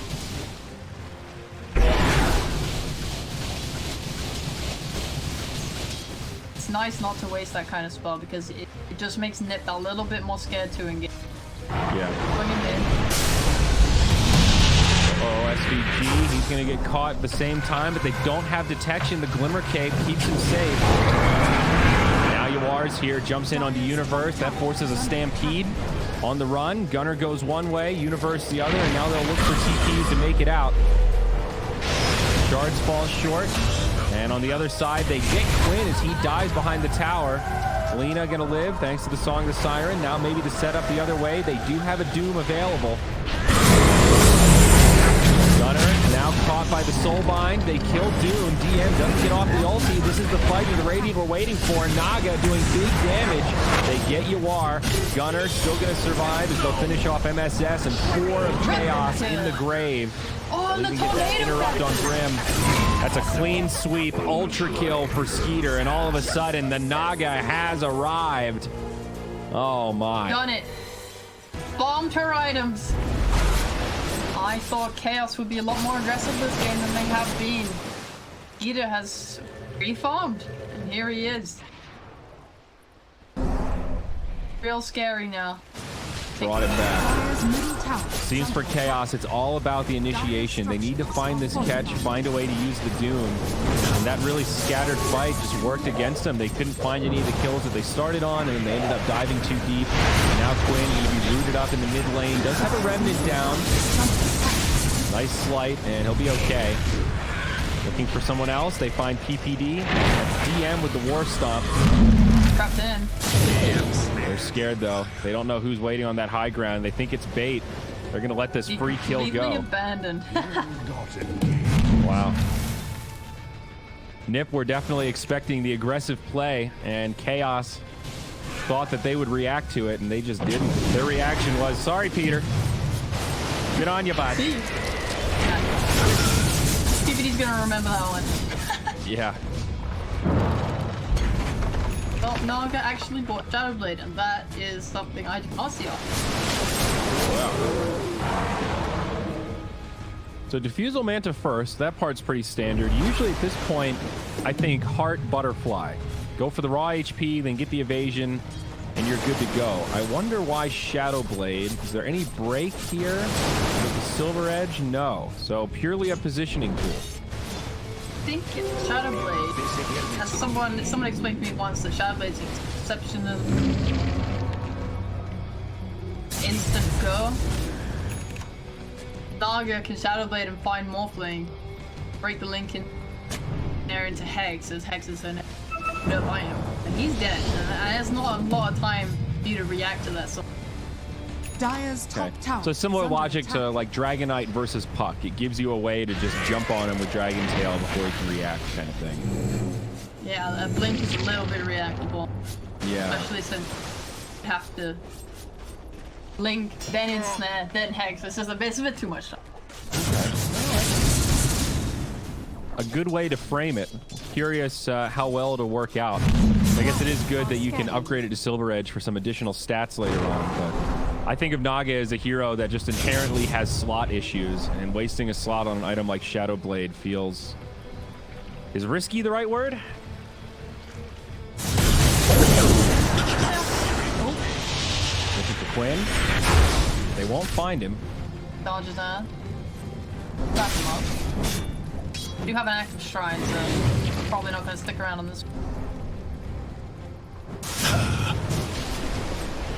Got an even game on our hands. Swung both ways and now right around zeroed out. Both sides being very cautious. Remember, this is not elimination. This is semifinals in the playoffs. There is that lower bracket still remaining. Going in now. Radiant's bottom tower is under attack. Kind of playing very defensively. Stop. Radiant structures are So fortified. you don't need to fight Ags anymore. He's only died 7 times, so... Go. BKB don't stop. Tusk's Dire's fist, top you know. tower is under attack. That is true. Still be afraid. Quite difficult to itemize against the... So, let's say this stalemate continues. Who scales better? Who wins the man fight, the Morphling versus the Naga, when they're both like 4 or 5 items big? I always tend to favor Crofts. No matter how late the game goes, dude. Yeah. Naga, if she gets caught out by Doom, she is not. And that is just 80% weaker. Radiant's bottom tower is under attack. I'm okay with that. And Morphling's on the... Obviously, Naga is strong, and outside of these fights, she still has the ability to cut waves, apply kind of map pressure. But she's always going to be able to do... She's always going to be able to have game impact. Yeah, I think Naga is probably scarier overall if you're taking a true 5v5 where everyone's kind of participating, but Morphling's a lot more explosive, and I think he's better at picking off the back line, you know, the kill all of our friends and then it's a 5 versus Naga strat rather than trying to kill the carry. So I think you have to play more around positioning perhaps with the Morphling, and if you get those initiations, you can limit some of the power of the Naga. When you overextend, that's when the Naga can really punish because she just takes over the team. Dire's middle tower is under attack. So, I am favoring Soulbind Doom combo. yeah, the Chaos just have this crazy potential. It still feels like NIP are sort of relying on Chaos to make a mistake with their initiations. Looking for somebody. Who are they going to find? Is it Quinn? Ooh, almost. Got it. Net chasing. Kind of got Outposts go even again. IP with Stampede. BKB from DM, very nice. But now they'll just disengage. He's got the blink and not going to go for it. Second BKB. He has the opportunity to do the centaur, but when you do have Soulbind, it does feel really bad to... Almighty money. Yeah. I don't know, it looked like a good opportunity to BKB. I can't fault him too much for that one. What need have I for this? But Heroes on the... universe. Awesome. Reward action. That is a BKB on the Ember Spirit also. Dire's middle tower has As well as fallen. Morphling. So 3 BKBs completed on Chaos for all their cores right around that 30-minute mark. Next team fight going to be a little more difficult for NIP. Makes Song a lot more effective too. Dire's Yes. top tower is under attack. Radiant are She scanning. also has a scythe, by the way. Yeah, she farmed it very, very quickly. He is playing a very good knock. Incredibly well. He is sitting very happy at the top of the net, far ahead of him. As the minutes go by, it's gonna be a really scary looking next fight. We'll say BKB is good and all, but Hexed, you ain't pressing any items. Great anti-BKB item for sure. And there's also a gem out on Chaos. Hands of the Doom right now. Yem That had it. Bam Brace. Great item on the Naga.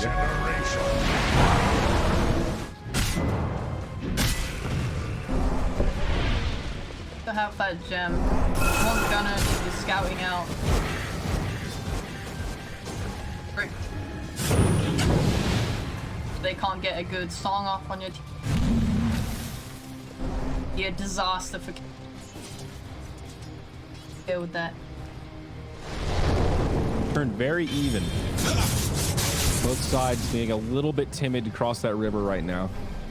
And farming pretty evenly. Really not much of an advantage. The bounty runes have gone pretty even. Dire's bottom tower is under attack. I'd like to see a team fight happen soon. Game's getting a little bit stalemate. They are going for Rush and Chaos. I guess they're gonna feel confident with that, but they is scouted by Sunstrike. Have one right outside the pit. Dire's structures are fortified. And they'll trade outposts. Come in. Maybe they won't. They're going to defend this. DM in the front lines. Holding the BKB for now. Tusk save.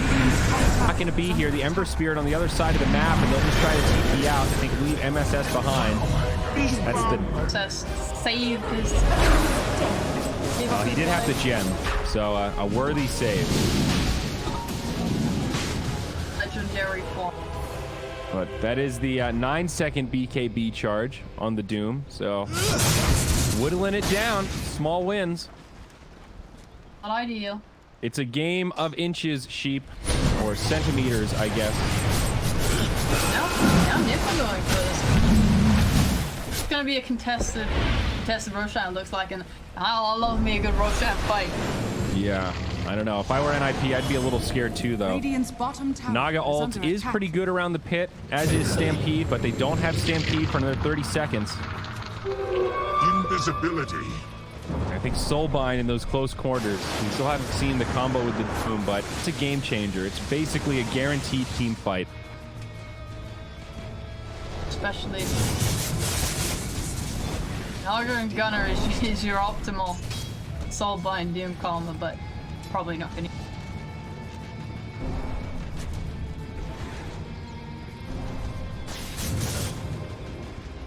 Off a little bit. Find the Doom again. This time doesn't use the BKB at least, but... They could go for Roshan again. Yep. Now there is a buyback on the Doom, depending on how much they commit.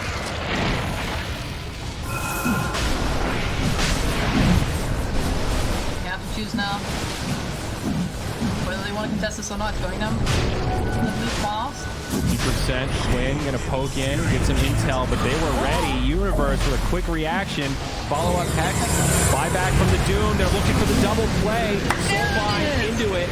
Now can they finish off these kills? Naga and Universe. The Soulbind jumps again. It's a huge fight for Chaos. 3 dead. Well worth this Doom buyback. But here come the Radiant buybacks. All 3. Can they make this happen on top of the shrine? Naga looking for more, and she's only gonna get Quinn. Does he have another remnant down? He's going to drop it. He's going to run. They might still keep him alive. Great LSA from the Lina. Laguna, follow-up. They punish this. Roche still standing. Sunstrike off the mark. So now Chaos have to make it back. And NIP should be able to finish off this Roche. Really quick with buybacks from Nip. Unfortunately, we did have Quinn jump into the Naga song. And props to Viva for follow-up strike rate. That was a really amazing follow-up. Yeah. They played that so well coming back into it. Put in first place you can see the Soulbind and Doom combo. It was very, very, very effective. They killed instantly, and she doesn't have buyback now though. So this could be the time when your next Doom up to go and just have 2 lives, obviously. I actually don't know who that fight favored more. Obviously, NIP got the final prize in the Roche, but they burned 3 buybacks compared to the 1 on Chaos. The economics definitely favored Chaos when it was all said and done. Do not have the Aegis though on Chaos, which is the only scary thing. Yeah, Naga doesn't have buyback. But she's got 2 lives. That, yeah. 2 lives means you do not gonna. Dire's middle tower has fallen. On her first life and then get the. Dire's middle tower is under attack. On first Silverbridge, now she's gonna be a little tanky, have those stats. And Gunner with the agony. Stampede down bottom. Not gonna be enough. They'll get the kill on the Lina. Gunner coming in, hungry for more. Big time support behind him. This will probably be a 1 for 2. Punished. Get the die back on Lina, but it doesn't look like they're going to do anything about it now. Definitely see why they wanted to go for it. Dire's bottom tower. Too bold a maneuver. Dire's bottom tower has fallen. It'll be the end of the outer towers for Chaos. Just the tier 2 remaining.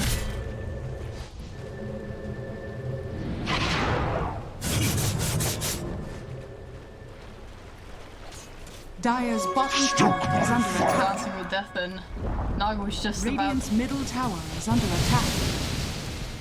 Ooh. Quinn. War. He wave formed at the perfect time, and I don't think he had vision. It was a ghost walked invoker and a shadow blade Naga. Ooh. Quinn has to be careful when he. Your ward does have Lincoln. He can still die. He has that extra little section, but Quinn, if he gets hexed by a shadow blade, it's dead. Don't have the hate.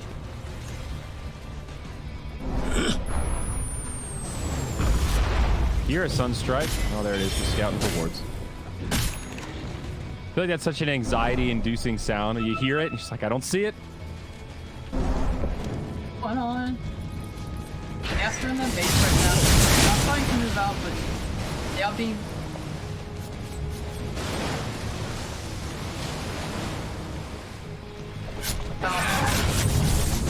Deal with.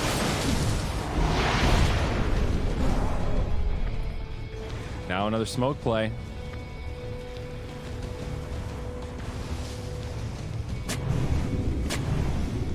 Ward down. And smoke from Chaos now. Radiant are scanning. Yep. Everyone's TPing top right now. They know that this outpost is about to get contested. As we move 40 minutes, we are going to see a team fight. And Naga has that silver edge. Start things off. There's the Hex to get it started. Big damage on the Doom. They'll get the Tusk first. If you drop a Soulbind, you are in the front lines, but is it going to be enough? I don't know if Chaos can take this fight. from Quinn now. MSS will buy back. It is a 5v5. BKBs have been used by most of these heroes. They're going to try to finish off Yawar, but he's okay. Good snowball save again. And now Skeeter with the setup. They catch so many heroes. They need the kills. They'll go in hard onto Yawar. He's getting low. Manta out. And the Morphling still alive some way, somehow. No, he will go down. Now MSS going to get chased. Snowball to buy him some time. Great fight for NIP. Connor's going to snowball towards Dusk. Radiant structures are fortified. Heck's going to be a bit too much. Proved to be a great item pickup on Skeeter. 21 to 21. It's NIP that have reclaimed the lead. No buyback on Yawar's Morphling. Short gold, not cooldown. That fight. Oh. Heard the Doom go off, looked around, I didn't see anyone doing Dire's so. middle tower is under Yeah, attack. he was definitely used. Here's his BKB. A great read from NIP to make that happen. They called the rotation to the outpost and were just a step ahead. And these items from Skeeter, I mean, it looks unconventional, but proved out to be the perfect build. Silver Edge Scythe, he's the initiator. Just walks in and drops the Hex. That's how they started the fight. Dire's bottom tower is falling. Dire's bottom barracks Did the are fight under well. attack. Get a great song off. Has fallen. Dire's middle barracks are under attack. Yep, bottom barracks will get destroyed. Mid gonna go down also. This is likely to be Megas. Dire's No middle more glitch standing. 10 seconds till the Morphling's up, so maybe they'll get one more last-ditch effort.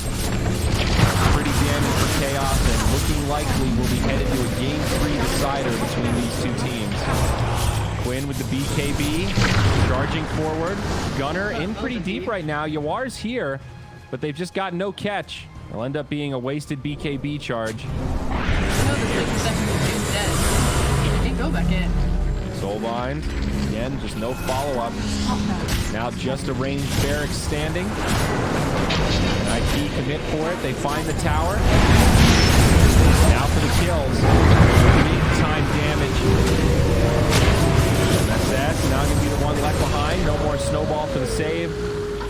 And that's it. Megas, Chaos going to be out of gas here.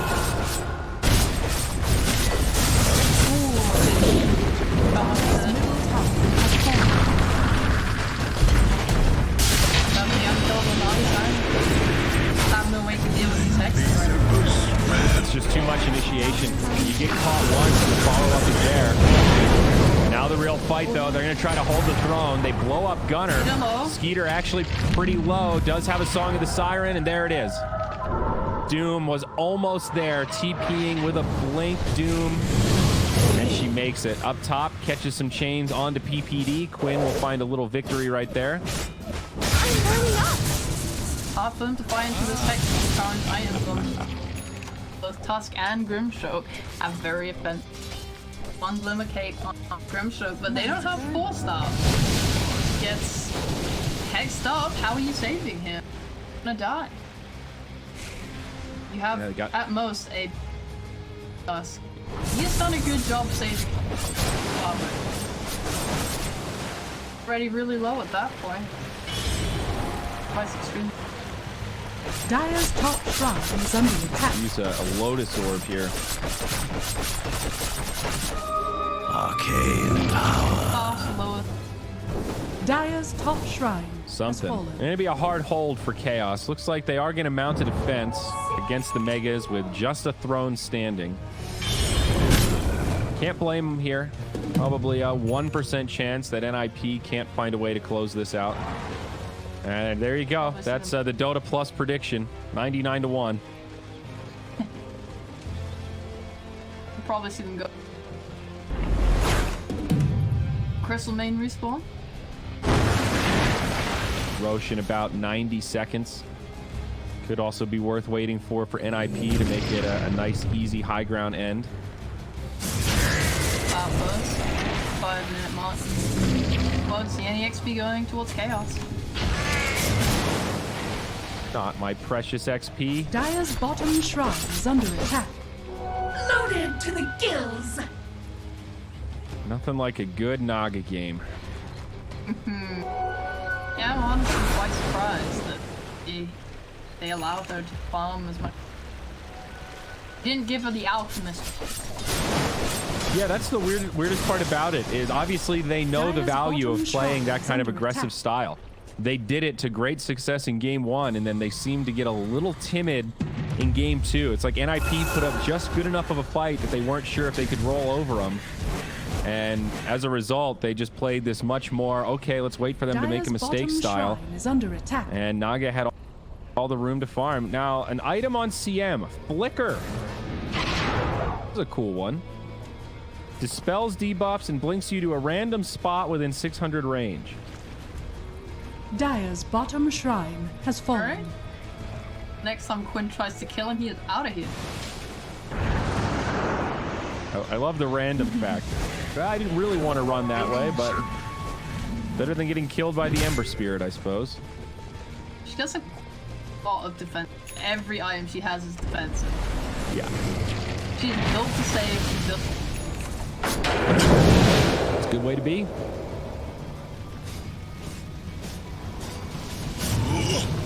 Chaos, just megas.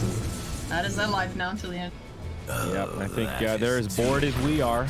Sitting there looking at their watches. All right, Nip, come on. I'm thrilled. Look at this roach fight going on. By roach fight, I mean Nip against roach. Roshan swinging. He hits Skeeter once, twice. Whoa! 3 times. And the yummy cheese, they'll give it to Peter. Hey there, Pete.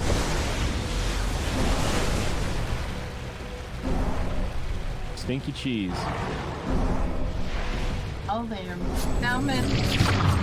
Not removed.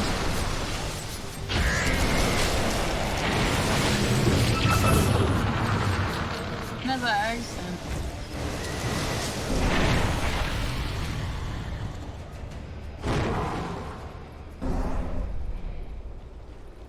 Bell Prism on the Invoker. That's pretty solid. Doesn't have Lincolns. Can't get hexed in. Alright, here it comes. The high ground siege. X onto SVG. Out a little far. DM jumps in. Laguna, nice snowball save. Here it is. Double doom. 2 BKB targets. PPD with a nice ulti, kind of breaking this up. But Song on top of it. They'll lose Gunner. A 1-for-1. So far a good hold as now they kill Peter. Chaos managed to make it happen. Universe comes out of the doom and they're going to try to finish him off. 4 stabs, keep him alive. Another 4 staff. Here comes Peter. Gunner going to be back in soon. MSS goes down, buys back. It's a surprisingly good fight for Chaos. Yawar still rather healthy. Snowball up. They're going to let this Naga live.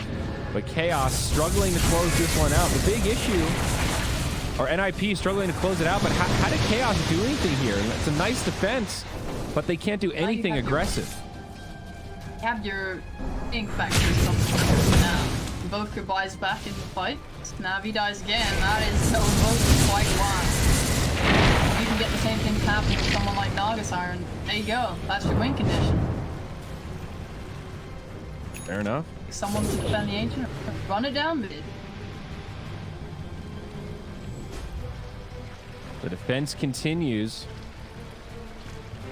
And the lead was growing, but that actually does stop the bleeding a little bit with the buybacks. Obviously, it's very scary to lead. Absolutely. Okay, she picks up an Aghanims and will synth it. So still the same old ulti now. Adds the 10% health regen per second. Potential of 70% healing. It is a true reset tool now in these team fights. The last fight was not optimal. Nonsense. Down. Prince's Knife also out on Lena. More hexes.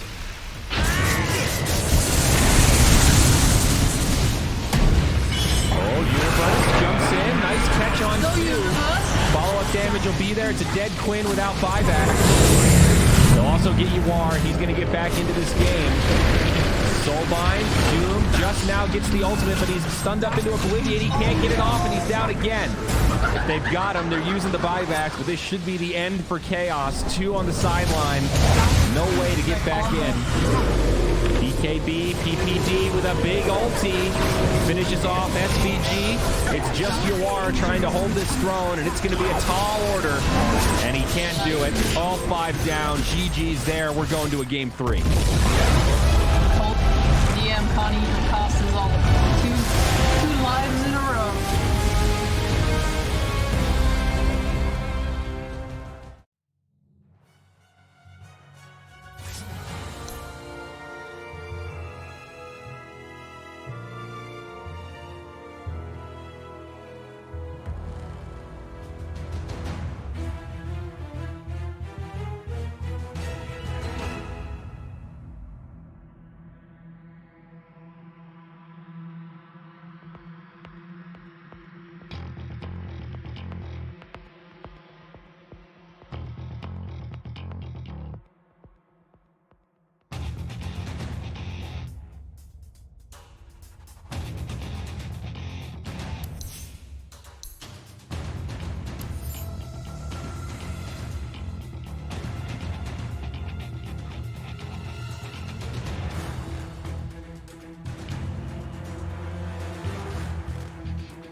Chaos Esports turn to ban. Esports? No, Chaos Esports Club. Darn, I ruined my own introduction.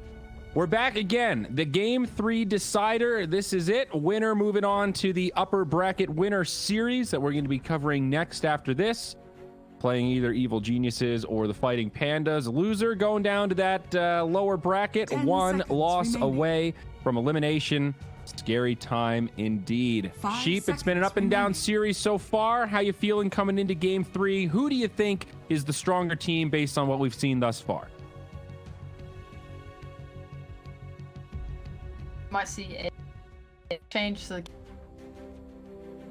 time around. I think that was their biggest last game. Okay, we got a remake here. Sorry to interrupt you, but I just realized. I was like, all right, we're burning way too much time on.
NIP's turn to ban.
NIP's turn to ban.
5 seconds remaining. Chaos Esports turn to ban. NIP's turn to ban.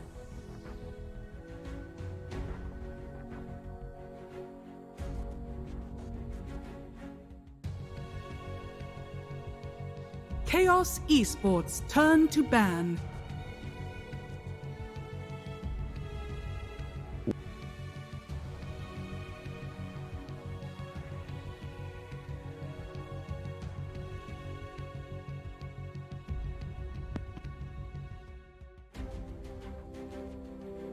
NIP's turn to ban.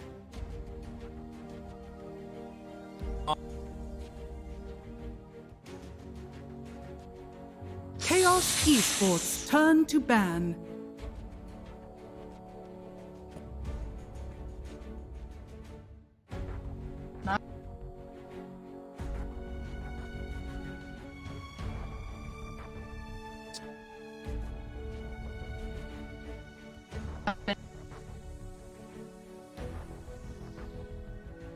Ten seconds remaining. NIP's turn to ban.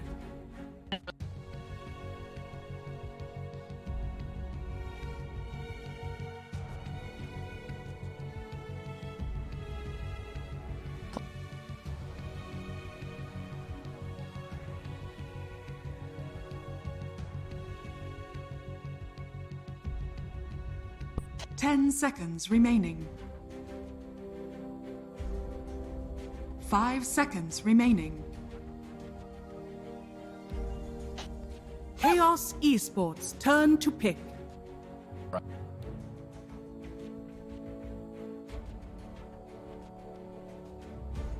NIP's turn to pick. Crystal Maiden.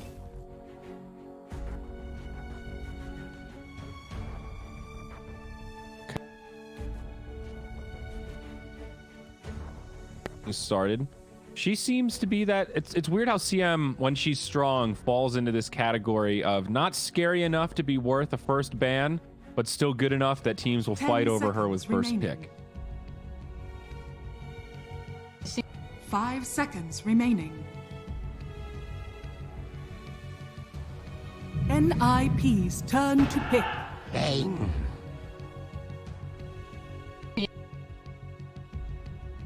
Yeah. Once you get over that hump in the first couple levels, it seems like things are pretty good. Smooth sailing from level 3 onward, just about. Another good early game support. Nice laner that can scale. The Bane. So some BKB piercing action. 10 seconds remaining. Well, the ultimate in terms of trading damage in the laning phase, 5 I guess. seconds remaining. Chaos Esports turn to pick.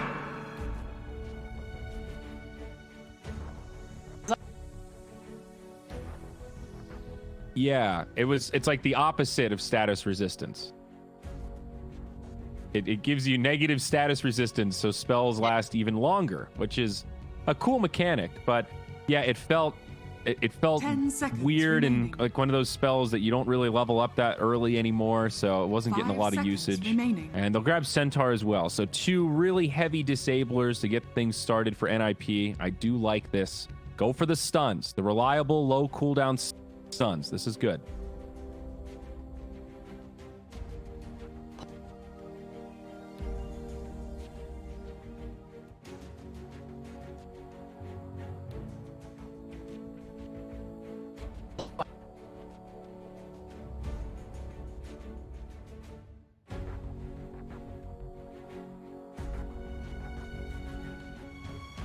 Yeah. He's such a good laner now. Like, he's not only beefy, but he does a lot of damage too. He's a hard hero to square up with.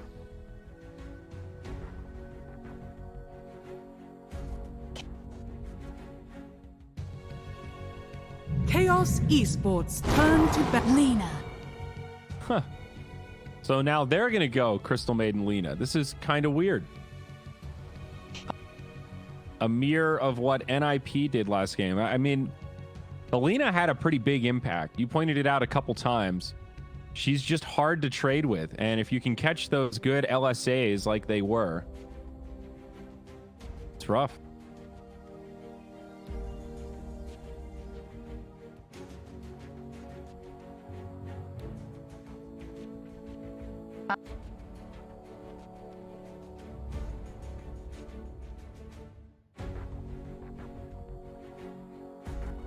Now, this could be a Quinn Lena. We got to throw that out there, that she is still a little bit of a flex pick. And if memory's serving, I think this is a big-time comfort pick for Quinn. He's played a lot of Lena core in his time. Had a pause here. Yeah, let's see. Oh, it looks like there was a quick DC from NIP, and they were able to get back into the game. So that's good. Yeah, not sure what happened there. Well, internet flash or something.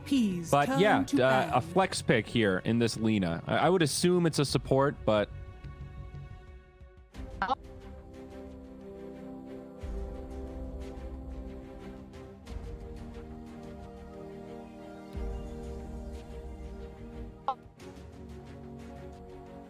When are we going to see the Underlord? I want Underlord. 10 seconds remaining. Well, that's remaining. Yeah, exactly. He gets in the front lines. He drops those little pits that you can't walk into. And yeah, I don't know. That ultimate's pretty cool. Lets you jump around the map. You wipe them while you're defending. You hop to a creep and push in their base and cripple them with all that damage you just got. Esports turn to ban. Well, you make a good point there. Outposts have replaced one aspect of Dark Rift. That's fair. Later there, bud. He's a damage mitigator. I mean, come on.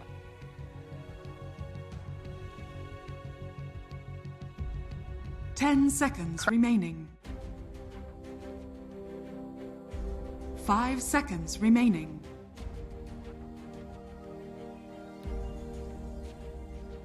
Yeah, that's a good suggestion. NIP's turn I to still don't know how to rank him either. It seems like he has been sort of hit or miss, where we've seen certain games where he's picked up, sort of like the Wisps, right? We've mentioned before this series started, teams are going for Wisp, and he's been not touched at all by either of these teams so far in this best of 3. So there's these really strong heroes that are still not really on the radar for every team. It's a bit peculiar. 10 seconds remaining. 5 seconds remaining.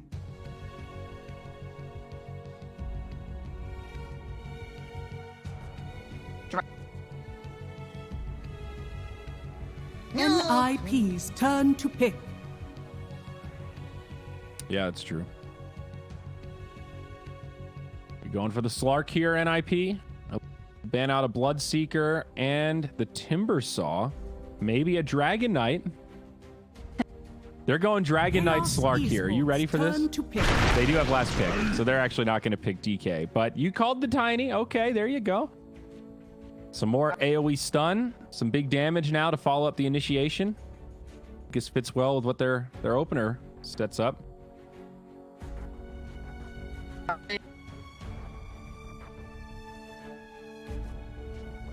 Ten seconds remaining. Yeah, that sounds good. 5 seconds remaining.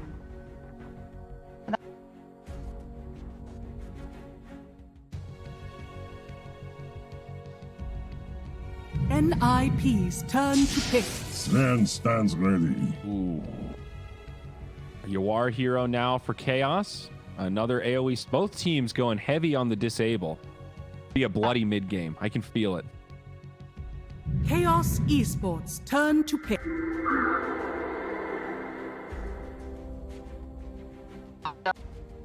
There he is. He's going to make an appearance. Oh, classic Tiny Io. Still feels pretty good. Could be another hero that they want to pair with the Wisp also. A Gyrocopter could be a go-to ban. But we're assuming it's a tiny mid, right? Remaining. Or is it more likely 5 seconds remaining. So this is a nice spot to be for NIP. They've got 10th pick, and they've got some flexibility of what they pair with the Wisp. So let's them react a little bit. Chaos, this is a big pick. Some flexibility with that Lena might be revealed here. If there's a mid laner that they want for Quinn. Basically need to grab it now.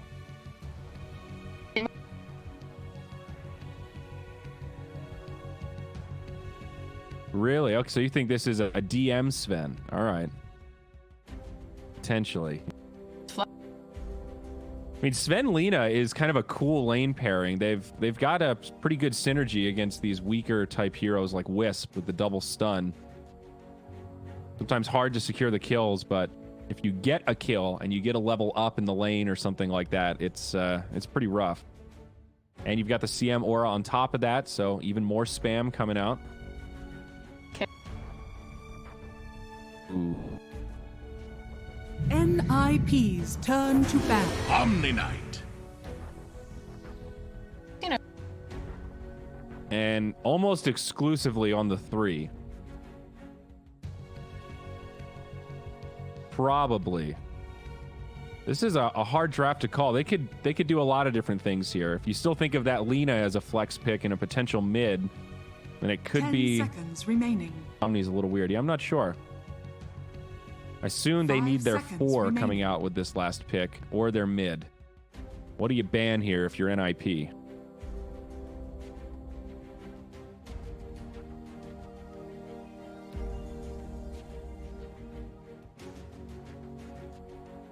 Do you ban the Ember?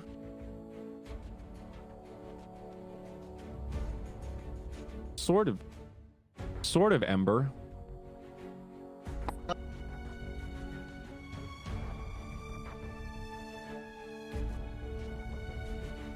Heavy mobility hero like that. Pretty okay against Wisp. Is there a Wisp counter that they can still grab here?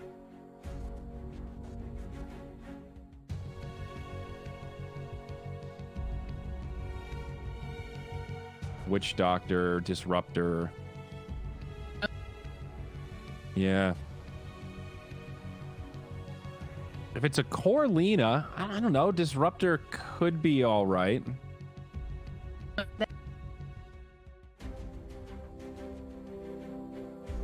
True. Thinking with Omni-Knight Sven, you've got enough of a front line, but yeah, maybe not. So much burst there, you're just getting comboed down before you can do anything.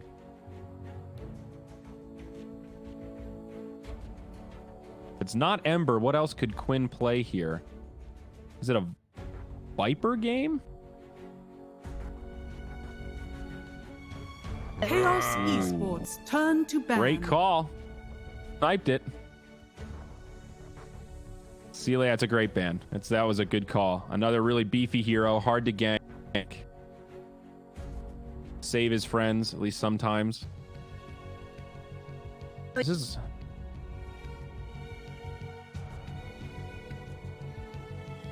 Ten seconds remaining.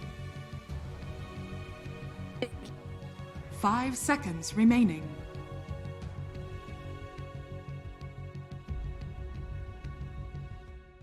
Chaos Esports turn to pick. They banned the Invoker. Feeling like that was annoying part of the strategy last go. Gonna have to deal with it here. Also curious what Gunner's gonna play now. Could Gunner take the Ember Spirit? 10 seconds remaining. NIP's turn to pick. All right, Chaos, and they'll take Death Prophet. Slightly different approach, but somebody who's relatively tanky, can still get bursted by the tiny combo, but will generally have a tool to survive and then reset. Gives them another good ulti to fight around. Now that's dirty. 10 seconds remaining. 5 They seconds could remaining. also do OD. But I like the sniper. Long range. They don't have that much reach. I like sniper anytime he's got like a centaur with him. You know, that global repositioning tool makes his life a lot easier.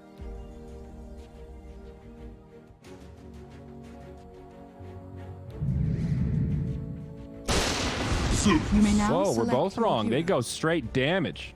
They want the Zeus. And that is going to be a Gunner Zeus. Okay. Well, you know. Hey, with the new patch, we've seen really a lot of hero variety. So it's not the craziest call. A sick Lena cosmetic here on MSS, if I don't say so myself.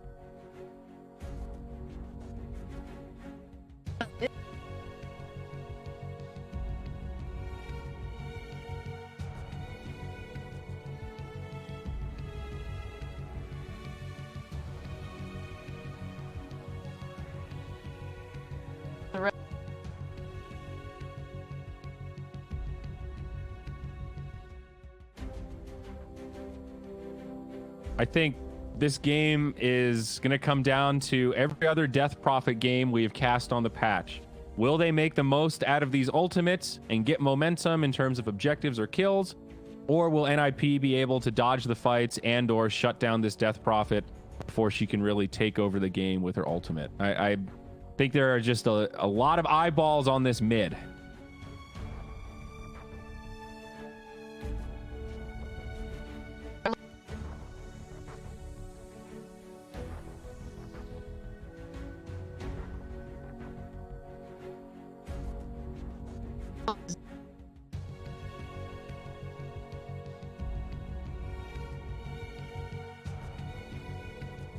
I guess the dream is to pop the Whisper, the Zeus. And I guess Bane kind of as well, but he's maybe on the tankier. If you can shut down the Zeus or the Wisp early on in a team fight, you should be pretty good. But no Spirit Breaker or any like god tier backliner that can really disrupt the Zeus. That is definitely scary. Omni Knight, good at mitigating the physical damage, but not nearly as good at dealing with magical. I'm sure we'll have a pipe coming up for him.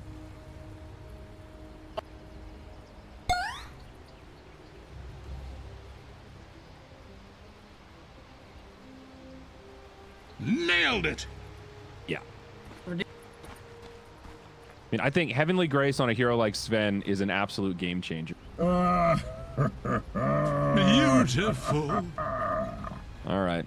Yeah, I like Yawar on the Sven, and I think they have one of these lineups where even if they take some missteps in the laning phase or biff some fights in the mid game, as long as Yawar doesn't fall that far behind, Sven is just so explosive.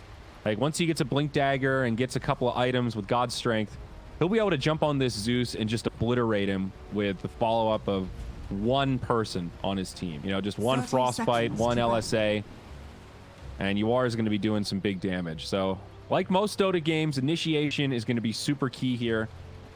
Obviously, with the Wisp, that's always the play. Can you find the positioning advantage?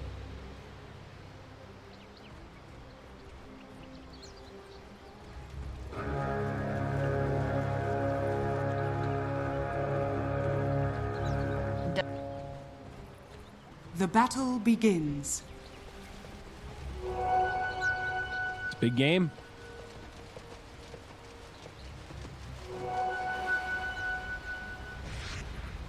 Yeah, no doubt. If Nip are going to win this one, it's going to take some big moves. Very excited. The Game 3 decider starts now. Bounty runes go even. Always excited to see this mid lane. Gunner on Quinn.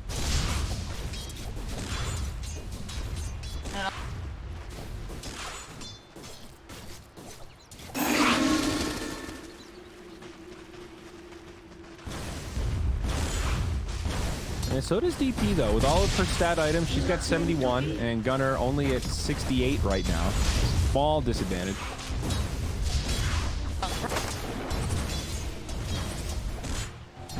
God. I will say I'm a big fan of that name change. Quinn is a much better handle than CC&C. You know how many team fights I have fucked up because CC&C gets me tripped up when I'm trying to talk fast. Not a caster-friendly name. I'll take Quinn. I like the trend of more players just using their names. You know, like Kyle, Dakota, Grant. I guess more casters than players, but still, I like it.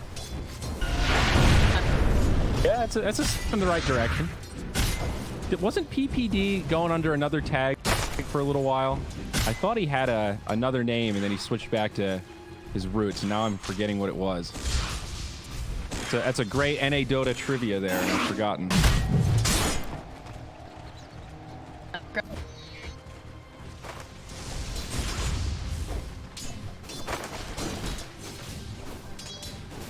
Gunner's still last hitting well.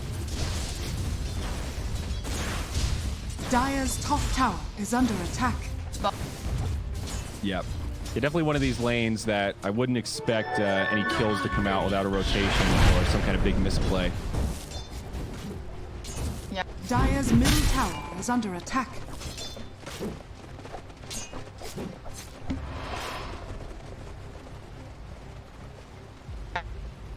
Yep. Probably not going to be a huge amount of rotations this game. You got a CM and a Wisp down bottom, both fairly stationary, looking to secure the lane.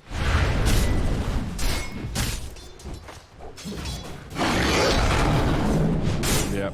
He's playing aggro. Dire's bottom tower is under attack. Oh, let's see if you're right. There's a purification on the way. SVG, bro.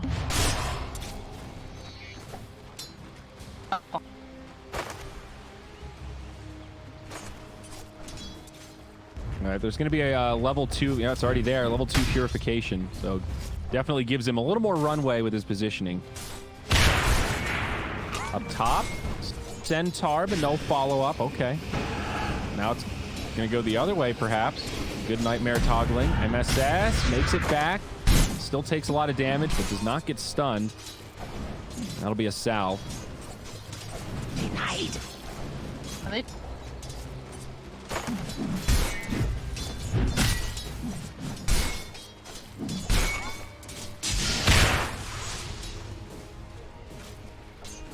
Looking back on mid, Quinn pulling ahead now. I think that double damage rune made a pretty big difference to tip the scales. But 10 denies compared to the 1 of the Zeus. It's a pretty big deal.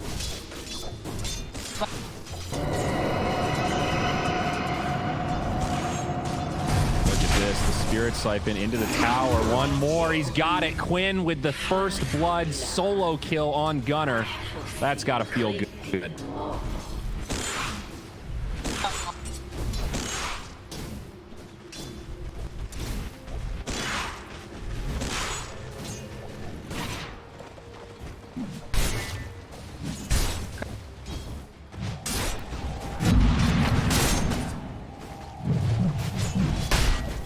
Interestingly enough, from DM, no Heavenly Grace at 4. He's gone for that second point in degen aura instead.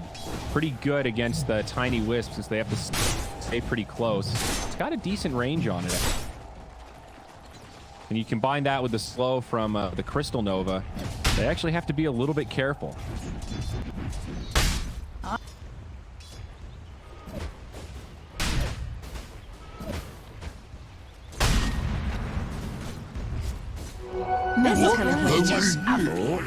Okay, goes even. Yeah, I guess that's true.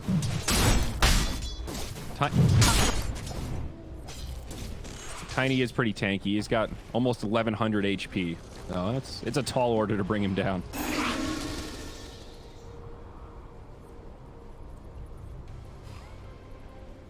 So where are we going, Gunner? Looking for a shrine here. This mid is turned into a proper disaster. Look at the net worth spread right now. Zeus is bottom of the cores while DP is literally number 1. This is the most lopsided mid I think we've seen so far in the games we've covered. Dire structures are fortified. Top, Yawar takes a lot of damage here. Vayne Centaur combo, but now Lina comes back up. MSS with a Dragon Slave. SVG also joining the party. Give that kill to Yawar. Nice turnaround. Shade of blue, Sven.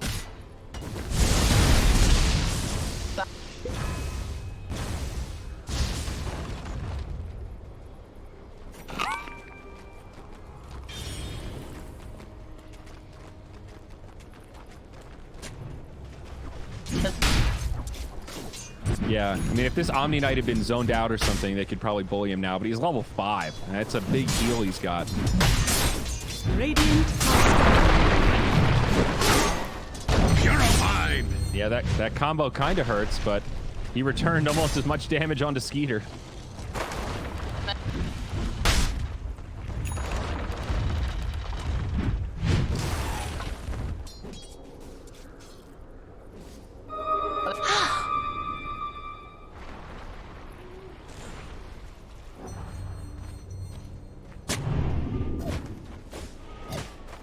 counter ward from SVG. Reclaimed some vision in the bottom.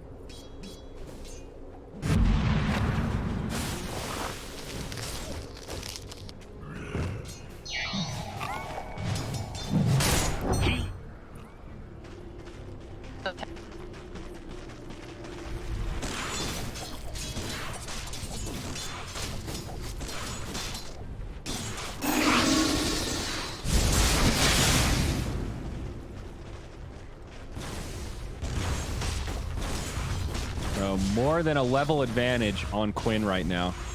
Just about to hit 8.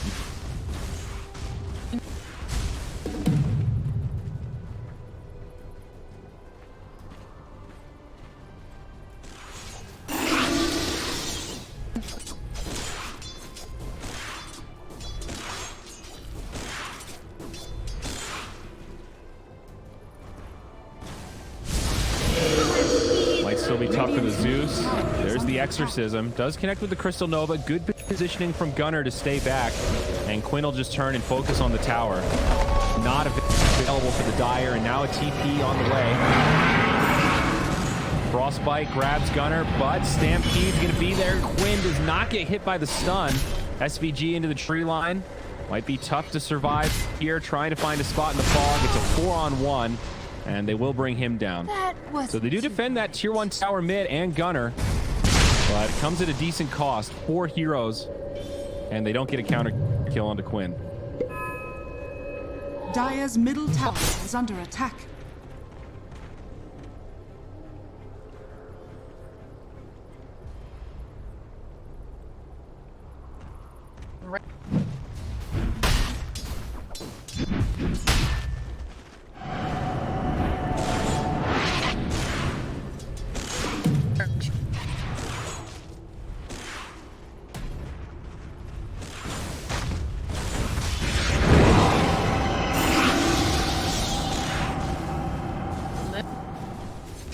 Yep, not expecting the straight charge. It's a good sleep, but whoa, the stick is there. It actually keeps him alive. Well done by PPD. Not for long here. Trying to deny it, but even Gunner doesn't want to get run down, and he'll just back up, hands it over to the DP. And ultimately, they get what they came for. It is over 2K net worth lead now for Chaos. And 10-minute runes about to come out. We'll see what happens with these outposts.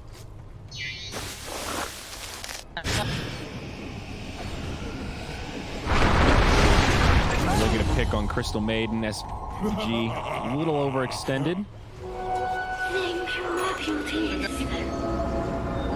That wasn't too Now runes go even. Universe okay to just get the rune and then back out. No sorceries avail.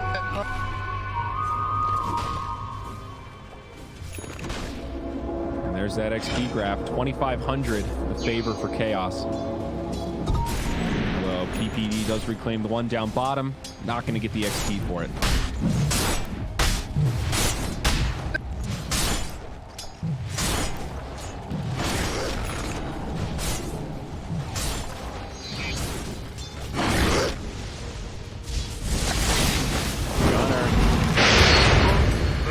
See you later, bud. And the big centaur to boot.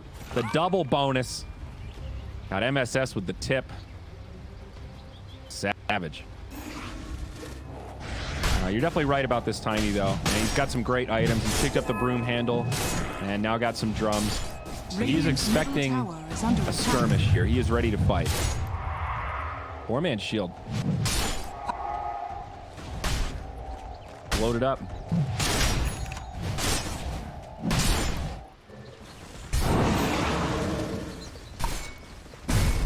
Radiant's top tower is under attack.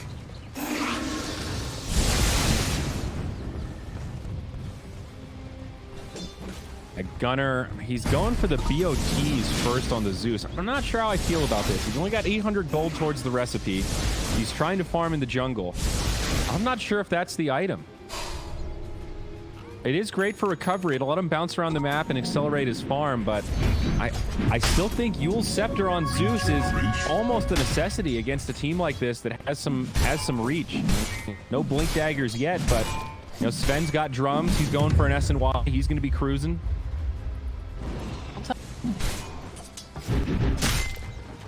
True. Though Yule's also has middle move tower speed. is under attack. Dire's structures are fortified. Dire's top tower. We saw is that under yesterday. attack. Radiant structures Literally are won a fortified. team fight because he had BOTs to refill his mana like 5 seconds before the fight broke out. Radiant's bottom tower So is under I'll give you that attack. one. And to be fair, since I've been complaining about it, he's farmed up like 700 gold and he's now pretty darn close. So if he gets away with it, this is definitely a smart move. I like that Chaos are continuing to pressure. Now they'll just go bottom for that tier 1 NIP. Not going to touch it. They're going to let this one fall. The dark side of that, though, is that Quinn will save his exorcism, so they'll be able to take this tower and then transition into something else if they're so inclined.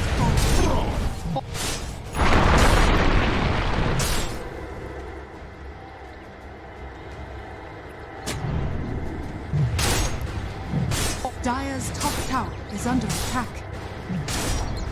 Dire's top tower. This is a has super fallen. quiet game. 5 kills in 13 minutes. Tends to happen in these game 3 deciders, and there's a lot on the line. Both teams just play a little more conservative.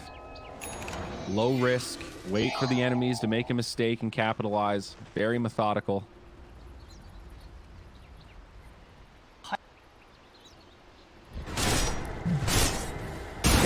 Radiant's middle tower is under attack. Farming up quick. I guess staying about even with the Sven. Both of them have that cleave mechanic, so makes sense.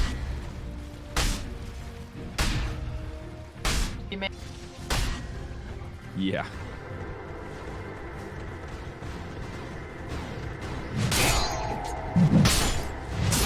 Discount Uber for service, though they haven't really been relocating all that much yet. Just focused on the farm. Always scary in the hands of a Sven.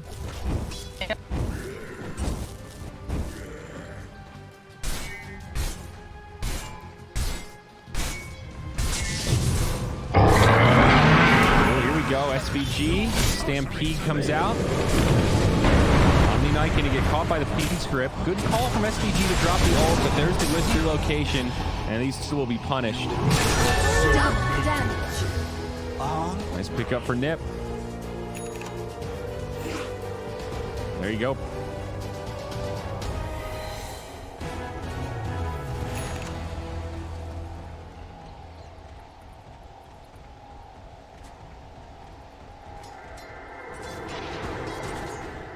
Now the wraparound. They know there's no relocate to escape. This is a good read from Chaos if they can find the kills.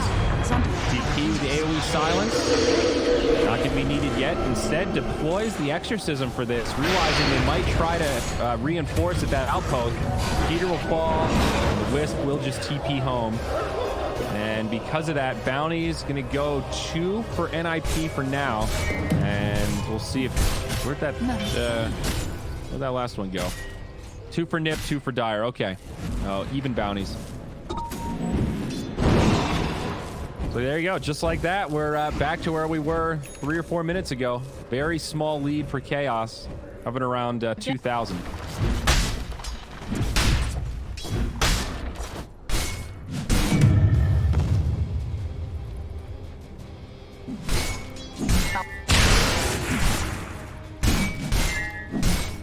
Yeah, I do generally like the Halberd more, but Sven does really benefit from movement speed and the attack speed. What's up?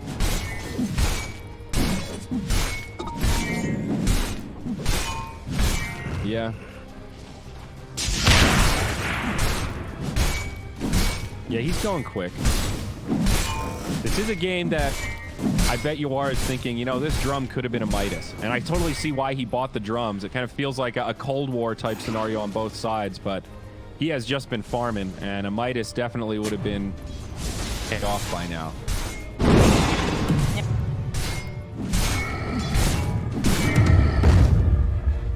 Oh, and he gets the Vampire Fangs. That's huge.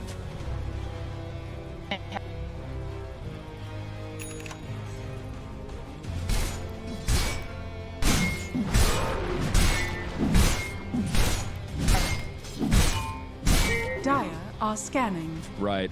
Changes the perception. Dire's middle Instead of the tower drum is is like, under all attack. right, he's tanky. Let's not go. Haste.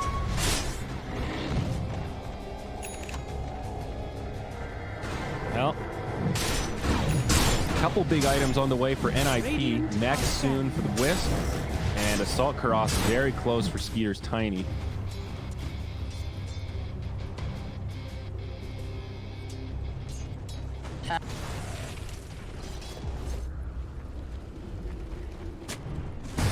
Radiant's middle tower is under attack. Moving in for Zeus. Yawar does not have a blink. A limited reach. Gunner gonna dodge that one.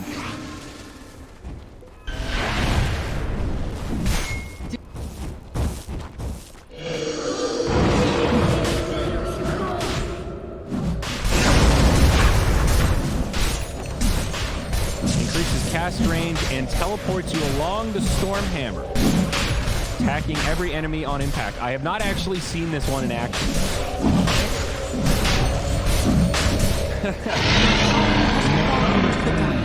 Yep. Aegis for Yawar.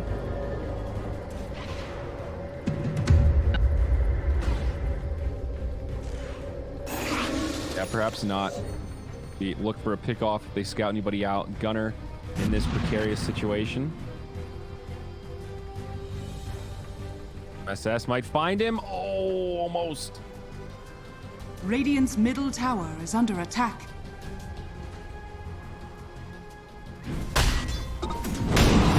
Okay. Zeus, he got away with the BOTs, and now he's got the Aghanims queued up. I like it. Great item to rush after the bots.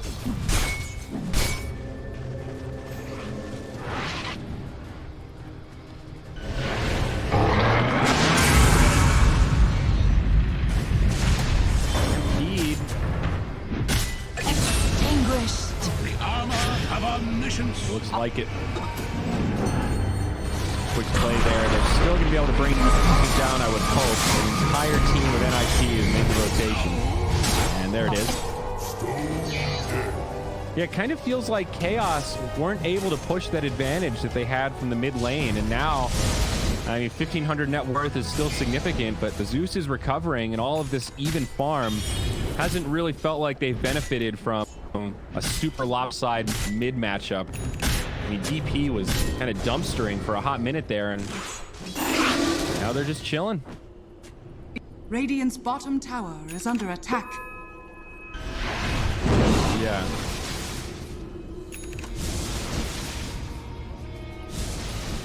This'll come in handy. Dire's top tower is under attack. The wages of invisibility. Radiant's bottom tower is under attack. Yeah. True. And, you know, all that considered, Chaos is still maintaining this lead in terms of net worth. They've been farming a little bit better around the map despite getting picked off. So it is working for them. This timing. Maybe waiting for the BKB on Sven before they really commit to heavy team fights. But good use of the Aegis here allows him to position a little bit more aggressively, just cut waves, siege this tier 2 bottom while the rest of his team pressures mid. I like this idea of using the Aegis to do some 4+1. There's the Ags on Zeus. Bane, not going to make it out. And some split push up top. Tiny Wisp chipping at that tier 3. Has fallen. Radiant's middle tower is under attack. Of course, relocate is available, but stun, silence. Wisp has a mech, no way to deal with the silence. Okay. Yep.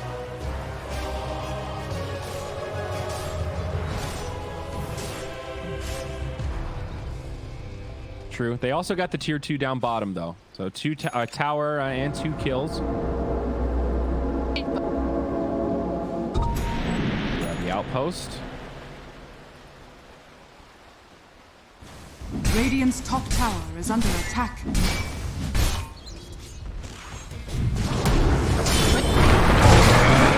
on. They found him. BKB Mule's not going to save you from that one. And that's part of that burst combo you were talking about. Tiny and Zeus together. It's a lot. Now they found the Lina. Not getting away from PPD. Two down the other way. Radiant's top tower is under attack. Radiant's top tower has been denied. Illusion. Sometimes the best defense is a good offense. They killed the Tiny in that rotation back. Would have felt quite worth it, but only getting the Wisp is like... They'll take that trade. Nip happy just to not take a fight at their own high ground against the Death Prophet. I think that's half the battle, is trying to get her to use the ultimate away from your structures. Radiant structures are fortified.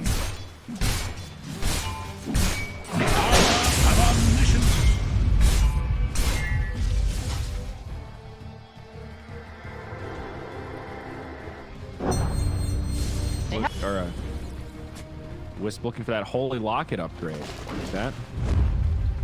And Pipe is on Omni Knight. Not sure how long he's had it, but certainly a key item versus the Zeus. Almost find the Centaur. It breaks the smoke on Kawar.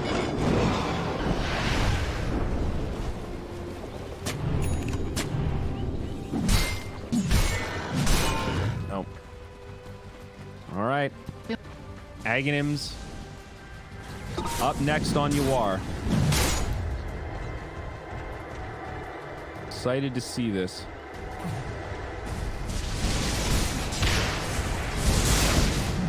Dire's bottom tower is under attack.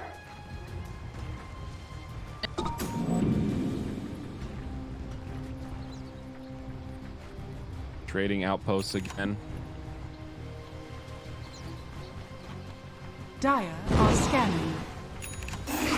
Radiant's middle tower is under attack. Gonna find the opening.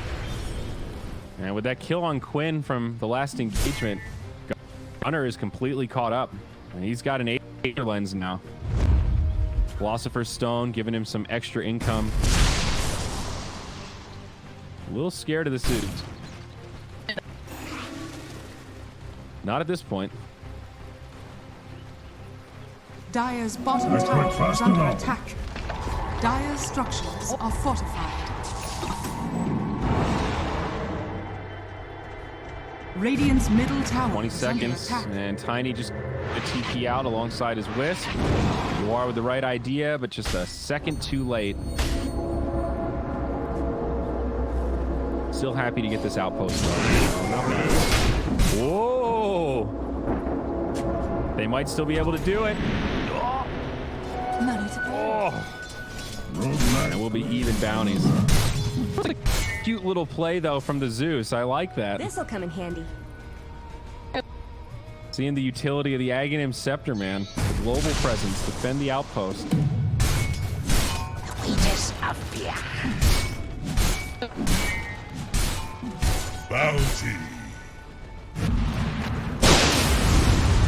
They've got a Helm of the Undying. I'm curious who they want to give it to. I guess the Omni Knight, so that he can get off an extra heal or something maybe if he dies.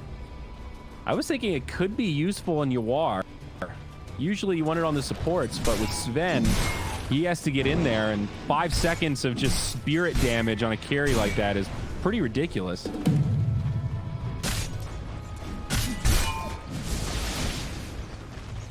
I don't know. I'm still not sure what's optimal with the Helm of the Undying. But it seems Omni Knight is the call for now.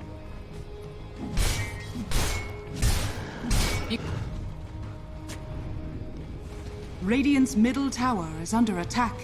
Yeah, it's a big deal.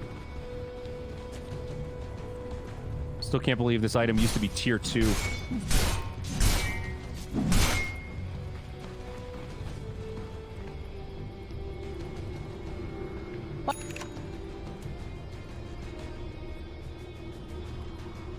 Radiant's middle tower is under attack. It's a real stalemate here. Both sides have now picked up a third eye. The better tier 3 items, I'd say.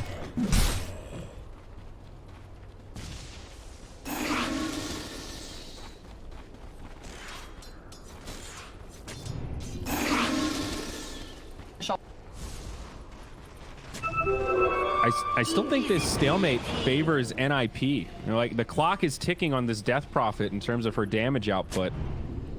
The longer this goes on, the less impressive she becomes as a core. And yeah, sure, your Sven's going to scale pretty well, but think Zeus and Tiny also scale pretty damn well themselves. And you mix in the Wisp Centaur factor, and I don't know. If I were Nip right now, I'd be feeling pretty comfortable just farming up and taking this thing late.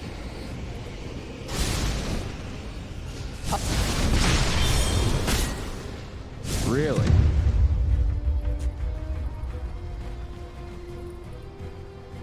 Radiant are scanning.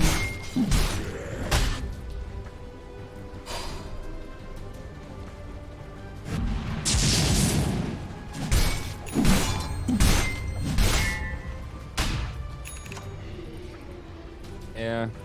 After that, that's when she hits the wall. Like, the Ags is great, and it enables her a bit longer.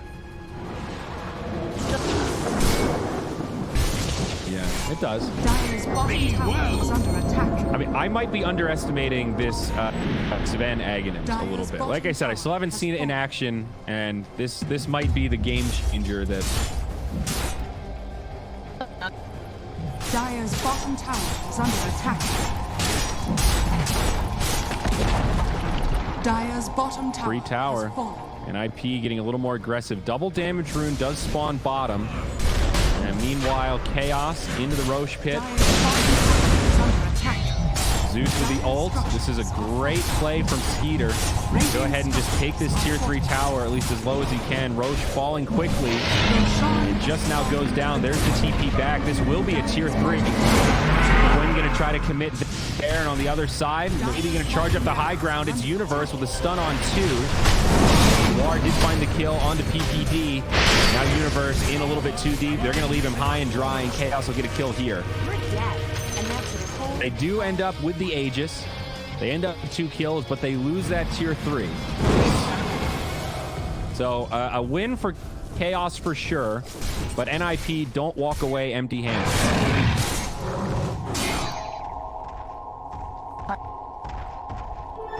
Double damage. Yep. He's gone the good build for that as well. The AC now with the crit. He hits hard. Blessings.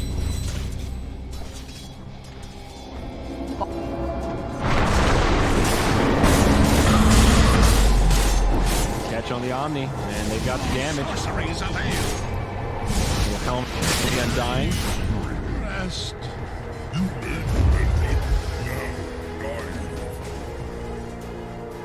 Money to burn. A fitting bounty.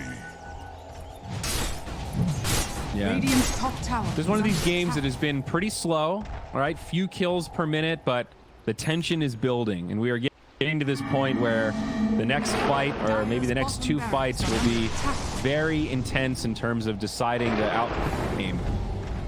Tiny at that point where with just 2 dead, he can start split pushing, destroying structures.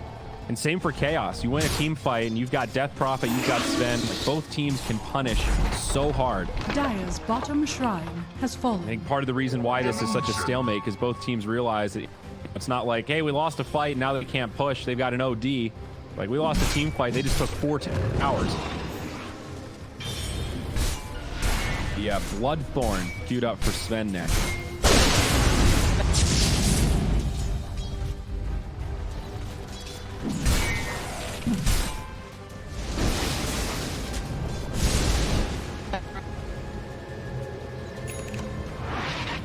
Huh. Yep. Level 17 on the Wisp, so a ways to go, but definitely a high ceiling there, no doubt. Well, And with a nice Nightmare TP, he'll be just fine. They used a scan for that.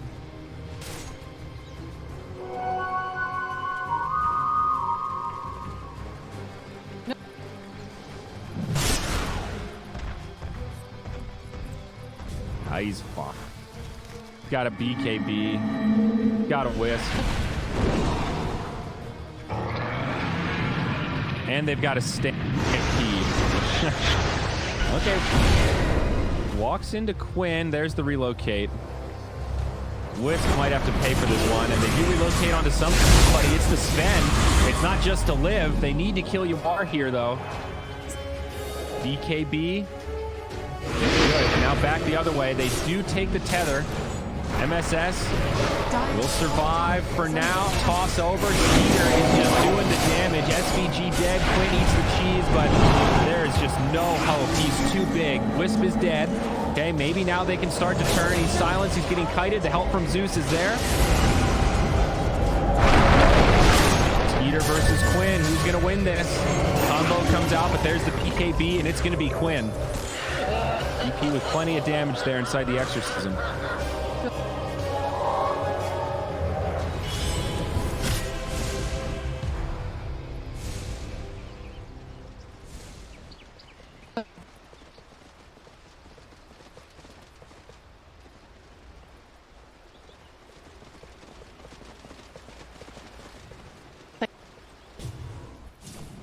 So, no Aegis, no cheese.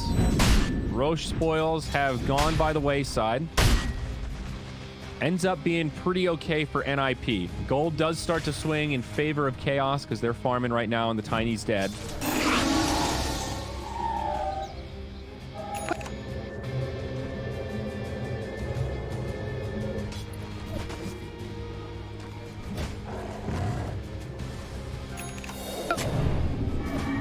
Yep. They did a good job kind of kiting him around. When the Wisp dies, he feels killable. But with that Wisp alive, it's kind of insane how much sustainability. The Holy Locket, such a good upgrade. This was one of my favorite changes this patch, giving the wand something to upgrade into.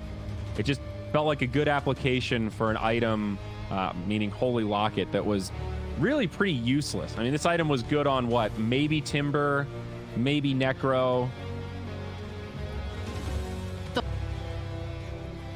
But at least it's like you're building it up from something that you want to have anyway. It doesn't feel like this, hey, I'm going to just get a Holy Locket.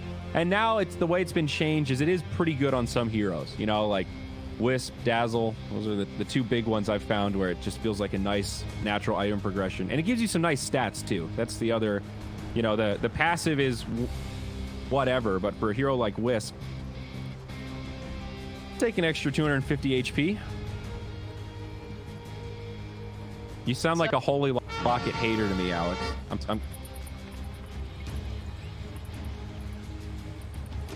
I mean, it went from complete and utter dog shit to pretty situational and still not that common.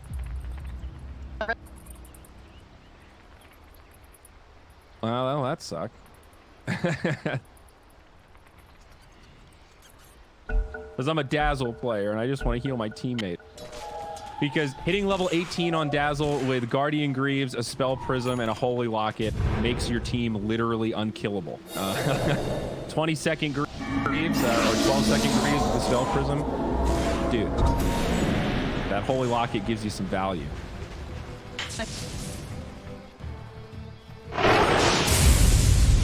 But those are the only two heroes. If you're buying this item on someone besides Dazzle or Io, I'm not sure.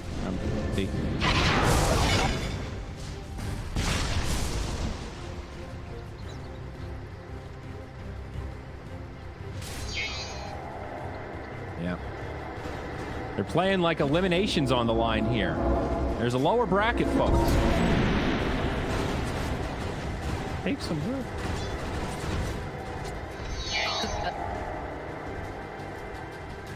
Radiant's top tower is under attack.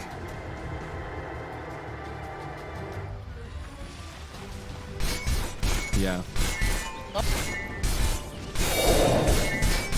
Chaos hungry for the opening here, and just not going to find anybody in the position they want to go for. That's a Radiant scan. A little nervous that there could be a rotation coming their way. Both teams kind of with the same idea and end up on separate quadrants of the map. Gunner the only one close, but Thing does have a Force Staff and the BOTs, so they won't be able to grab him. Radiant's middle tower is under attack. Radiant's middle tower has fallen. Yep. Very true. And now the TP's back, afraid of the push from NIP. NIP kind of deduced the retreat, and they'll head back themselves.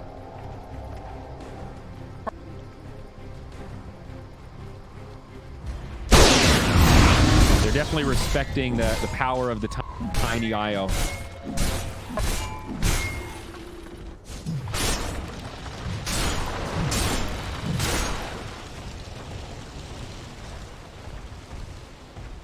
Gonna get a bounty and maybe an outpost here. Easy. This'll come in handy.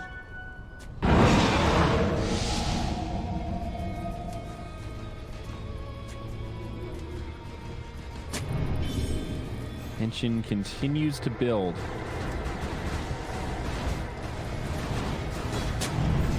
Dire's top shrine is under attack. Dire's top shrine has fallen. Tiny's able to kill it in about 3 seconds. Pretty good. Totally fair. Now, BK Crystal Maiden, not something to underestimate. SVG will have an opportunity to do some pretty big damage if he can position things right.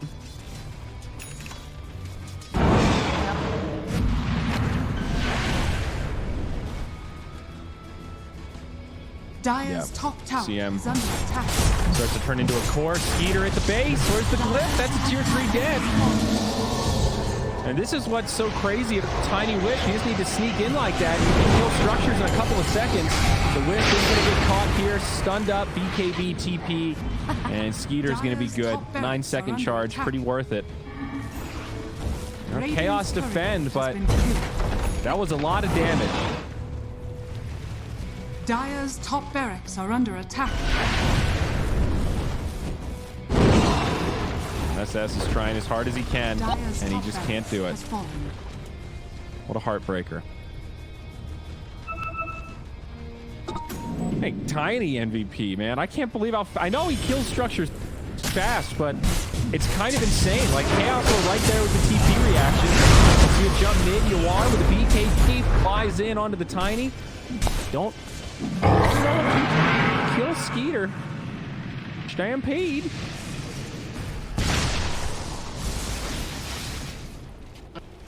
Yeah. I'm getting a little worried for Chaos here. I don't know where the...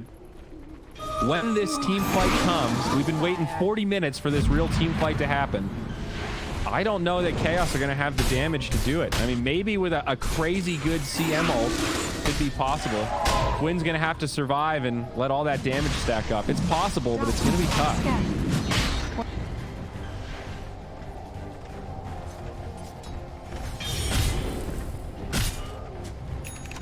I mean, Gunner, there it is. He picks up the Bloodstone. He's now pretty survivable. He can afford to get in these fights and just drop the big damage.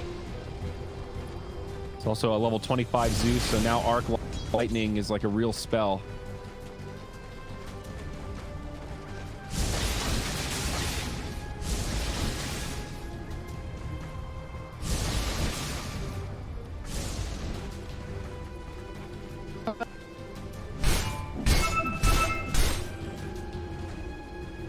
War still hasn't died this game.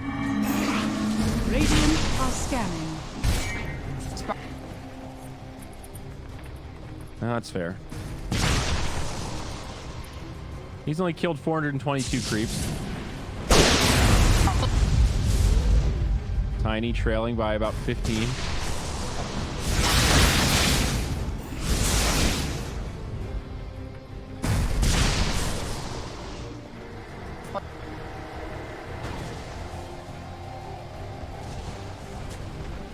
Seconds until the XP and the rune spawns. War being cautious, takes the Heavenly Grace. They make the initiation on the SVG. Skeeter versus War up top. Exorcism comes out. And NIP starting to retreat. Looks like they'll find Gunner first, and he'll go down. Buyback from the Zeus. TP back into the fray, but they found the Tiny. Where's the damage, though? That was the relocate from Wisp. Gives him a little jump. And Chaos not going to overcommit. They'll just back out and try to grab these bounty runes. Buyback. The Universe doesn't want to let him get away. Nice stun on 2. And now the real fight breaks out. GA comes in. BKB on Yawar. Once this dive back onto Gunner, he's in deep. But getting kited far. Right on the back line trying to follow up. It is a dead Gunner. A proper 4v5, but now this DP Caught by the Fiend's grip. Another toss. Yules, he'll survive. DPD goes down. Quinn needs to live here. He just might do it. Laguna on the backside. The Wisp is dead. Now all of a sudden, Skeeter's killable. 3 on the sideline. There's a buyback on Centaur, but he's holding it for now. Toss combo from Tiny. He's sustaining, but he's not doing anything in return, and down he goes. The ultra kill for Yawar. All 5 on the sideline for NIP, and all 5 still alive for Chaos.